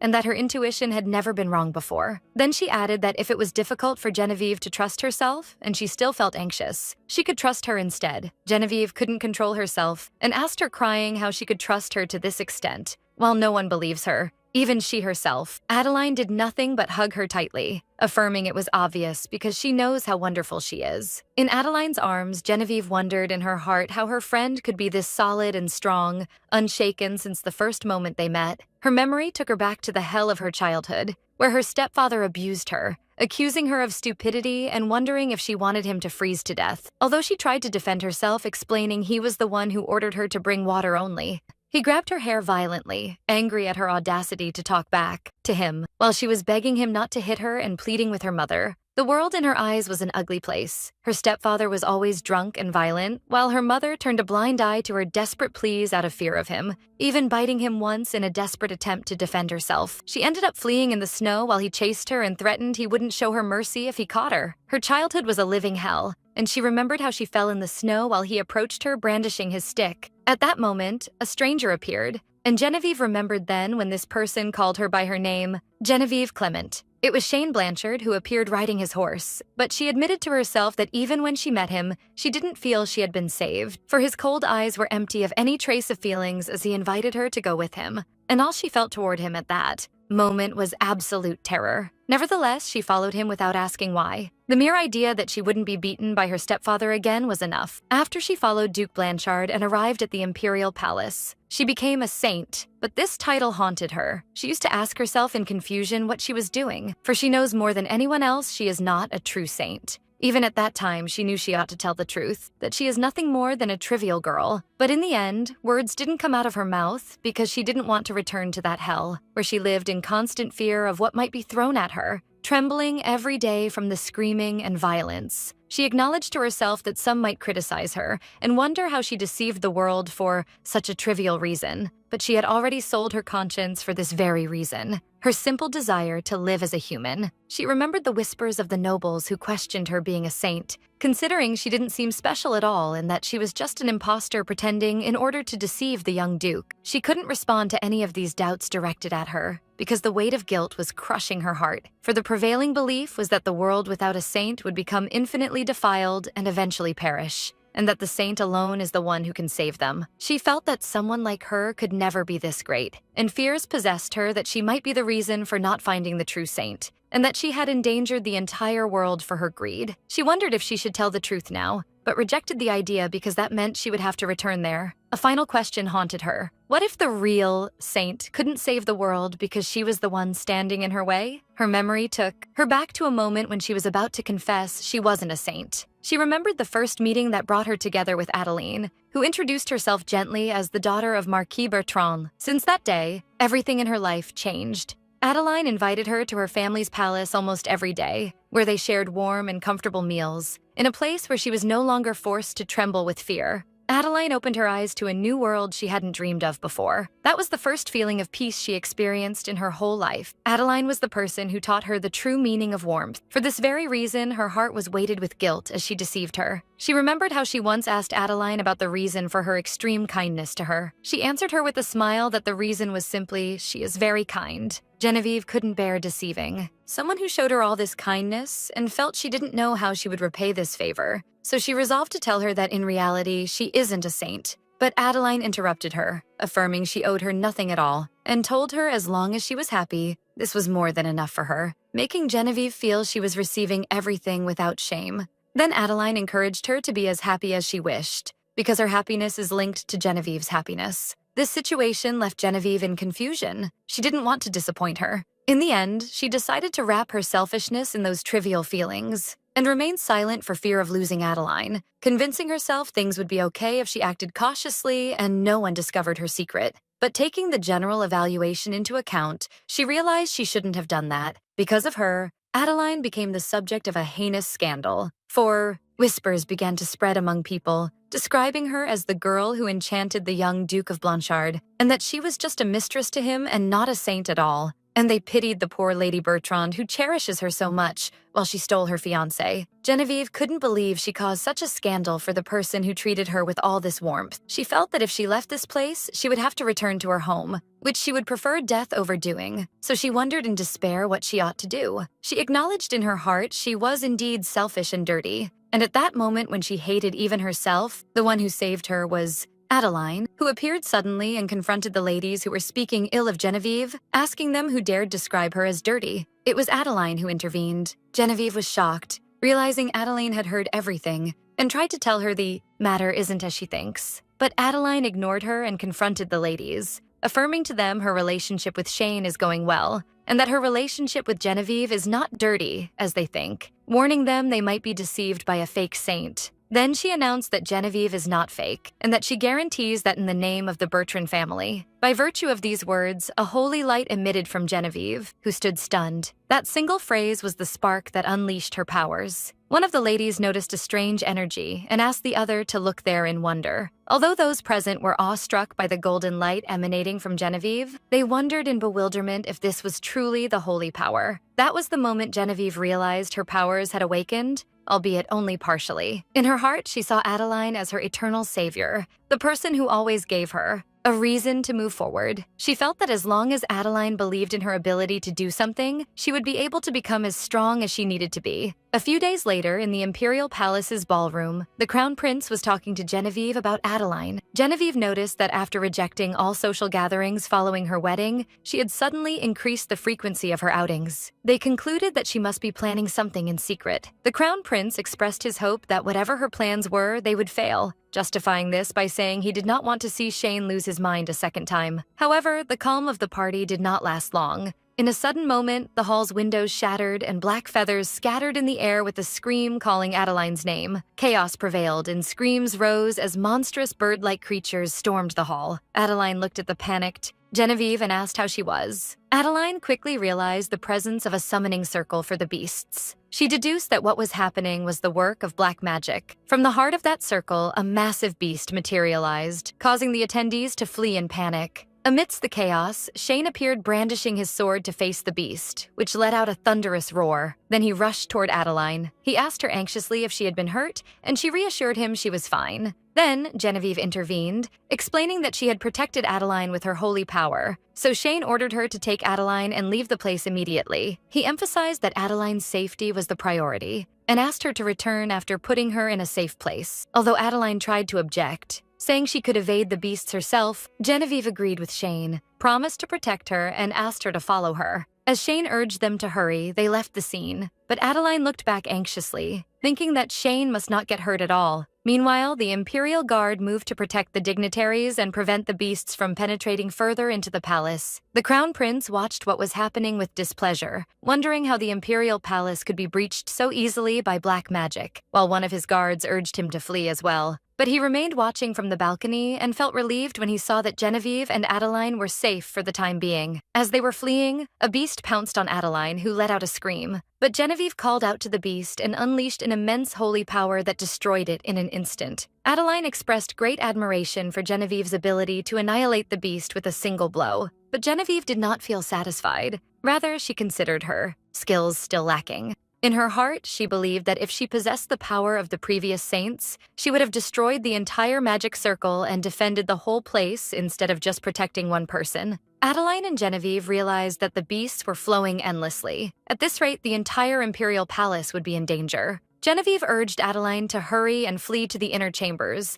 affirming she would at least protect her. But Adeline knew the situation was not good. Chaos was everywhere, and people were screaming for help. She realized that no matter how strong the Imperial Guard and Shane were, the numbers of the beasts were too great for them to repel. Everyone would be exhausted before that magic circle disappeared. Adeline could not allow Genevieve to be restricted by her in such a situation, and she felt what was happening was meaningless. Genevieve wondered, in shock, if there was a mage capable of using this level of black magic. Then, Adeline asked Genevieve to go help Shane, affirming she would be fine and that Shane would be in trouble at this rate. But Genevieve stood her ground, wondering how long she would continue to pretend to be weak, and explaining that if they stayed this way, everyone would be in danger. So Genevieve gathered her strength and unleashed her holy energy to eliminate the beasts. However, Adeline noticed that Genevieve was panting heavily after using her power. She asked her anxiously if she was okay, but Genevieve knew in her heart that protecting Adeline was the most she could do with her current abilities, and that she could not fulfill what Adeline wished. Adeline thanked Genevieve for her help, affirming she did her best. So Genevieve apologized, considering she had disappointed her again after believing in a worthless person like her. She felt she was always putting Adeline in danger, and when it mattered, she found herself helpless.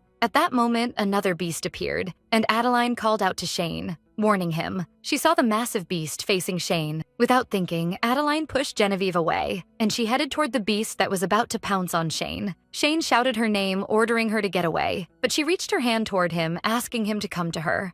Genevieve screamed her name in horror and thought that the world was never beautiful for her. She felt that God himself had abandoned her, she who had lived a life full of hardship and adversity. Despite that, the only reason that drove her to protect this world as a saint was Adeline alone. She wished for Adeline to live in a safer world. For this very reason, she protected this ugly world. In return, Adeline remembered her words to Genevieve when she asked her to believe in her instead of herself if she found it difficult, affirming that she would always stand by her side. Genevieve wished in her heart to be able to repay the trust Adeline gave her, if only for once. At that very moment, an immense golden glow emanated from her, and a holy power flowed that flooded the entire hall. and the feathers of the demonic beasts scattered in the air. The attendees noticed in a state of awe that the beasts began to fade and disappear completely amidst this bright light. Not only that, but one of the injured knights looked at his wound in great surprise. He saw the wound healing on its own without feeling any pain. The attendees could not believe what their eyes were seeing. The true power of the saint manifested before them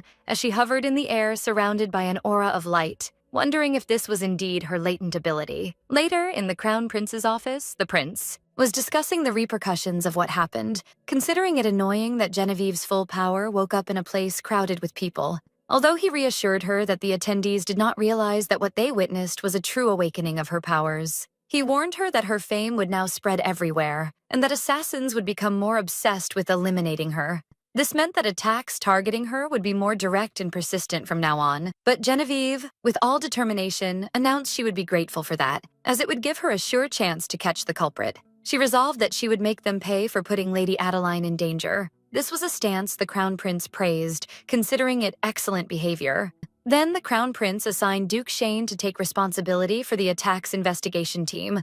Although Shane wondered about the necessity of taking this matter on himself, the prince reminded him of his position as guardian of the saint and reproached him for sticking to his wife as if they were newlyweds. Shane replied that if Adeline allowed it, he would stay attached to her forever, making the Crown Prince think about his desire to punch him just once. Then the prince suggested that Shane and Adeline move to live in the imperial palace throughout the investigation, but Genevieve strongly objected to this suggestion. Genevieve explained that with the increasing danger surrounding the saint, Adeline's presence by her side would become more dangerous, and that he could not expose her to this danger again. Shane agreed with her, and Genevieve mockingly suggested that it was safer to lock Adeline in a cellar or in her family's Bertrand home instead of keeping her by Genevieve's side. This sparked the Crown Prince's displeasure, who wondered about the nature of the look they both had toward Adeline. After commenting on the perfect duo the Guardian and the Saint formed, the Crown Prince ordered Harrison to assist Duke Blanchard and decided to attach one of his knights to the investigation team as well. While Harrison was confirming his compliance with the order, the Crown Prince sank into his thoughts. He noticed that Genevieve's abilities had not developed much throughout the past 5 years, but as soon as Adeline returned, incidents followed one after another, and the Saint's power exploded immensely as if it were waiting for that. He wondered if all this was just a coincidence, concluding that the matter was indeed interesting. That evening, at the Bertrand family residence, news had leaked about the summoning of the beasts at the Imperial Palace. Although the Imperial family tried to keep the matter quiet, the incident was too big to be hidden, especially with several senior guests being injured and then healed by the Saints' power. While her father was expressing his relief at her safety, Adeline was laughing to herself, for she now realized the reason for being allowed to return to her family home. The whole matter was a plan to put her under her family's strict surveillance to find herself in a practical prison. Despite that, she saw an opportunity in this situation. In Blanchard Palace, she wouldn't have dared to try, but here, she could summon that person. Upon being summoned, an elegant young man appeared before her, introducing himself as Lucian Cole, the Crown Prince of the Underworld, who addressed her by her new title, Duchess of Blanchard, noting that she had finally searched for him. Adeline was surprised by his quick arrival, but he reproached her sarcastically, reminding her of his efforts to help her escape, only for her to return and fall into the trap again like a fool. Adeline thought to herself that Lucian had not changed. He still acts according to his whims, which is the same reason she never planned to meet him face to face again. She explained that contrary to what people believe, money is not his only driver. Rather, there is something more important: pleasure, fun, and debts. Her memory went back to 5 years ago, and she revealed that the reason she was able to get his help in escaping was that, thanks to her knowledge of the original story events, she saved his life and made him indebted to her. All those meticulous arrangements, from the treatment that appeared at the right time to the corpse that looked like her, and even securing the escape route and the new place of settlement, were all of his orchestration. Then Adeline returned to the present, reproaching him sarcastically for the pain she suffered because of him, before he surprised her by asking what her husband did last time. He revealed to her how Shane managed to track him down, confronted him, while being fully aware of the truth, demanded he hand her over, and even left marks on his face as a kind of threat. Lucian described Shane's angry face then as looking like the face of a demon, which made Adeline think this description was a bit harsh, and she concluded that Lucian must have talked in the end under this pressure. Adeline immediately changed the subject and asked him to search for someone. She explained that she believed all previous assassination attempts were orchestrated by the same culprit. Although she attended many parties to meet everyone who was in the church that day, she was unable to identify any suspect. Lucian pointed to the recent incident of the beasts storming the imperial palace, so Adeline asked him to narrow his investigations to those who attended the church prayer and the palace party together. She emphasized her need specifically for any information regarding black magic and mages. When he pointed out that the imperial palace was already conducting its investigations, Adeline justified her request, saying they wouldn't share such information with her, and begged him to help her. But he surprised her with a flat refusal. Adeline flared with anger, wondering about the reason for his coming if he didn't intend to help, so he answered coldly that he came to see the face of the fool who fell into the trap again. Lucian explained that he had already paid his debt and was not obliged to help her, but he quickly qualified this by saying he didn't mind helping her for a small fee. Then he began bargaining shamelessly over the price, reminding her that the cost of letting her leave would be greater, but in the end he agreed to add the matter to her account for now, with the bill to be sent to her later. Before he left, he warned her against angering Shane again, hinting at a previous violent confrontation between them. Adeline told him to send any information he finds through Lloyd and announce the end of their business. Lucian refused to have her accompany him out so as not to draw her family's attention, so Adeline asked Lloyd to handle it instead of her. Outside, Lucian commented on what an annoying girl she is and wondered about her next plan. While Lucian praised Lloyd, describing him as the excellent loyal dog, he wished he had continued to raise himself. This talk enraged Lloyd, who clenched his hand, thinking that Lucian was the one who abandoned him first.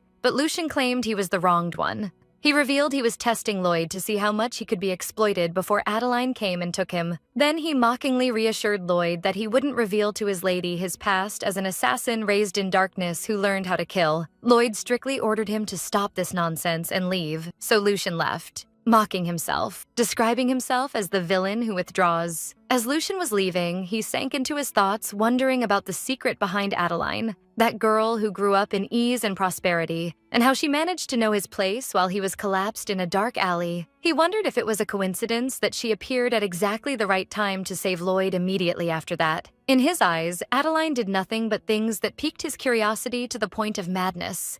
A few days after the beast summoning incident, Adeline was wandering outside alone, surprised that Shane allowed her to go out easily after she had expected him to lock her in the palace. She attributed this to everyone being busy with Genevieve. Meanwhile, Shane was listening to a report from one of his assistants, who told him the Imperial investigation team was pursuing the mastermind behind the incident. Since Lucian had joined the investigation too, they expected to find a thread leading them to the truth soon.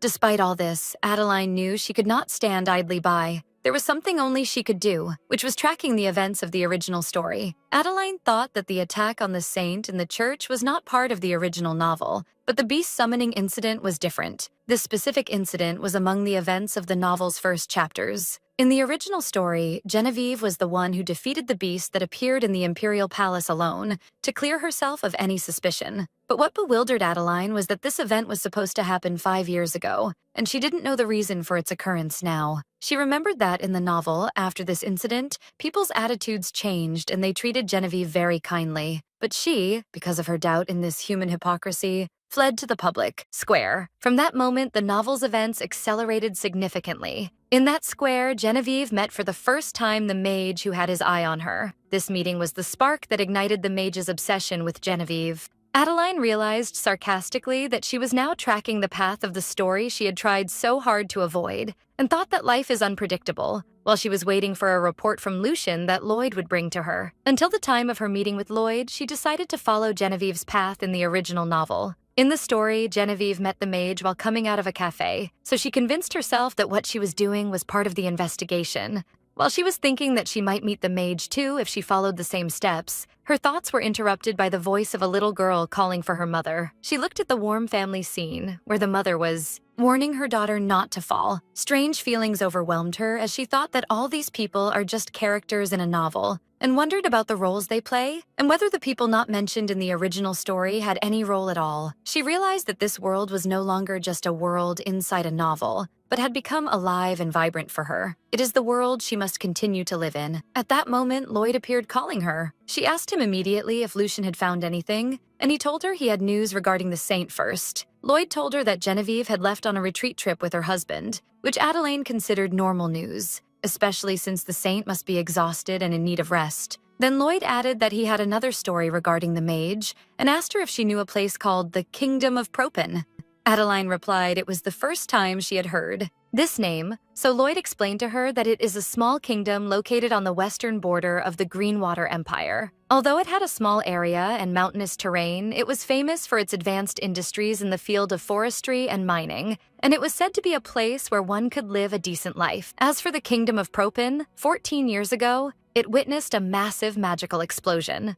Adeline was surprised by her ignorance of this momentous event, so Lloyd explained to her that the reason was her young age then, plus the incident did not cause any direct damage to the empire, so it did not receive extensive media coverage. But the kingdom of Propin itself suffered massive damage. Its land became barren, its trees withered, and beasts began to appear. As a result, the kingdom turned into the weakest of kingdoms ever. But Adeline deduced that the magical explosion was certainly the work of the mage. Despite that, the rumors coming from there seemed a bit different. After the explosion incident, a mage appeared capable of controlling beasts, and it was said he was working to save the destroyed kingdom of Propin. This mage, who was said to protect the kingdom's people by subduing the beasts, was revered as if he were a god, taking into account that beasts are creatures that even the greatest mages cannot control. Lloyd told Adeline that this was all he heard from Lucian so far, and that the latter would continue his investigations, so Adeline thanked him for his effort. Adeline thought all these stories were not mentioned in the original novel,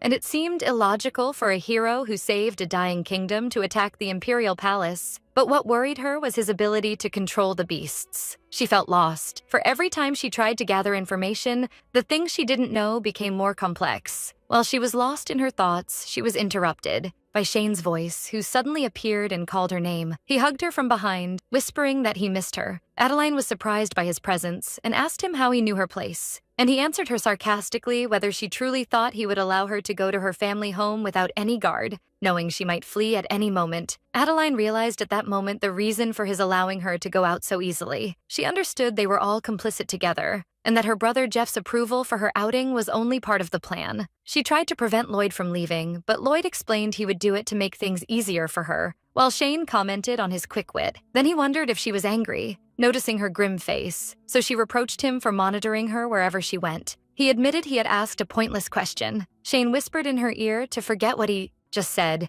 and kissed her on her forehead. So Adeline understood those words of his meant he had given up on the idea of being loved by her, and that he intends to continue loving her regardless of whether she reciprocates the feelings or not. He assumed she, of course, hates him, but in her heart she wanted to correct this assumption. But she felt the time had not yet come, for she had not caught the real villain in the original story. She resolved that if she managed to survive after catching the culprit and ending the story, she would certainly give him an answer and would tell him that she loves him too, and that she wants to be happy with him. So she asked him to wait for her a little longer. Adeline suddenly changed the subject and asked Shane about the updates of the Imperial investigation team, and he told her he had come to inform her of the matter. He revealed to her that they had finally caught the culprit. Adeline couldn't believe what she heard, and asked him in a state of shock about the culprit's identity and how he was caught. He told her the culprit had revealed himself. He had attacked the saint again. Adeline went accompanied by Shane to the Imperial Palace. Shane reassured her there was no need to worry, and that Genevieve was not severely hurt, which piqued Adeline, who wondered about the meaning of not being severely hurt. She explained that even if the plan aimed to lure the culprit, Genevieve had volunteered to be the bait, and wondered about the reason that would drive her to do such a thing. Shane asked her if she was truly worried about her, so she answered him angrily that of course she's worried. Genevieve doesn't realize her importance, as she threw herself into danger alone. But she soon realized this talk of hers might seem hypocritical to Shane. She apologized to him immediately, but he understood her position, affirming he felt exactly what she felt. Upon their arrival, Adeline rushed toward Genevieve's room, calling her name. She asked her anxiously if she was truly okay, but she was surprised when she found Genevieve standing calmly, who welcomed her, saying she had already arrived. Adeline didn't grasp the situation, so Shane pointed out to her that Genevieve was fine, as he told her. With a calm smile, Genevieve asked Adeline if she was angry with her, for the features drawn on her face were exposing everything. Adeline denied the matter, but Shane described her as a liar, and Shane asked her to relax her facial expressions. Adeline sighed, realizing the reason behind Genevieve's trip with her husband was nothing but a disguise to be bait. A few hours ago, at a resort outside the capital, Genevieve's husband, Harrison, was expressing his concern, but she reassured him. She explained to him they are not alone. The royal guard and Duke Blanchard were securing the entire area. Then she added confidently, she is the saint who saved the palace from disaster, and asked him to trust her a little. Harrison seemed moved as he called her name. Suddenly, a drop of blood fell, and a red magic circle began to form around their boat. Genevieve realized the mage had swallowed the bait. She felt his presence nearby, while Shane was issuing his orders to seal off the entire area and not allow anyone out. Harrison warned Genevieve of the danger, but she affirmed to him this doesn't compare to what happened last time. Then she reassured him again as she unleashed her power, affirming to him she was no longer the same person she was in the past. An immense holy light emitted from her, but she felt a strong reverse effect. So Shane realized this was the reaction of nullifying the spell and ordered his men to search in the direction the power bounced to. At that moment, they managed to surround a man wearing a red cloak and announced they had caught the mage. In the present, Genevieve was telling Adeline what happened, explaining that the magical shock was strong enough to shake the boat, but thanks to the Guardian and his grace, she wasn't hurt. Then she expressed her disappointment because she couldn't introduce her to her husband again. He had returned hurriedly. Genevieve continued talking enthusiastically, affirming she would certainly introduce Adeline to her husband next time, while Adeline was eyeing her with a frustrated look, thinking the saint doesn't feel the slightest bit of regret for her reckless act of exposing herself to danger. But she clearly noticed that Genevieve had become stronger and more steady, as the latter smiled gently and reassured her never to worry about her, affirming she was perfectly fine. Adeline sighed with obvious relief, admitting she was extremely worried, and expressed her immense happiness at her safety. Genevieve returned a bright smile, confirming her sincerity and gratitude. Adeline wondered curiously about the identity of the true culprit, so Shane answered her that he was someone from within the church, specifically a priest who learned the dark arts, commenting with bitter irony on how dirty the situation was that it would have been funny if not for its ugliness.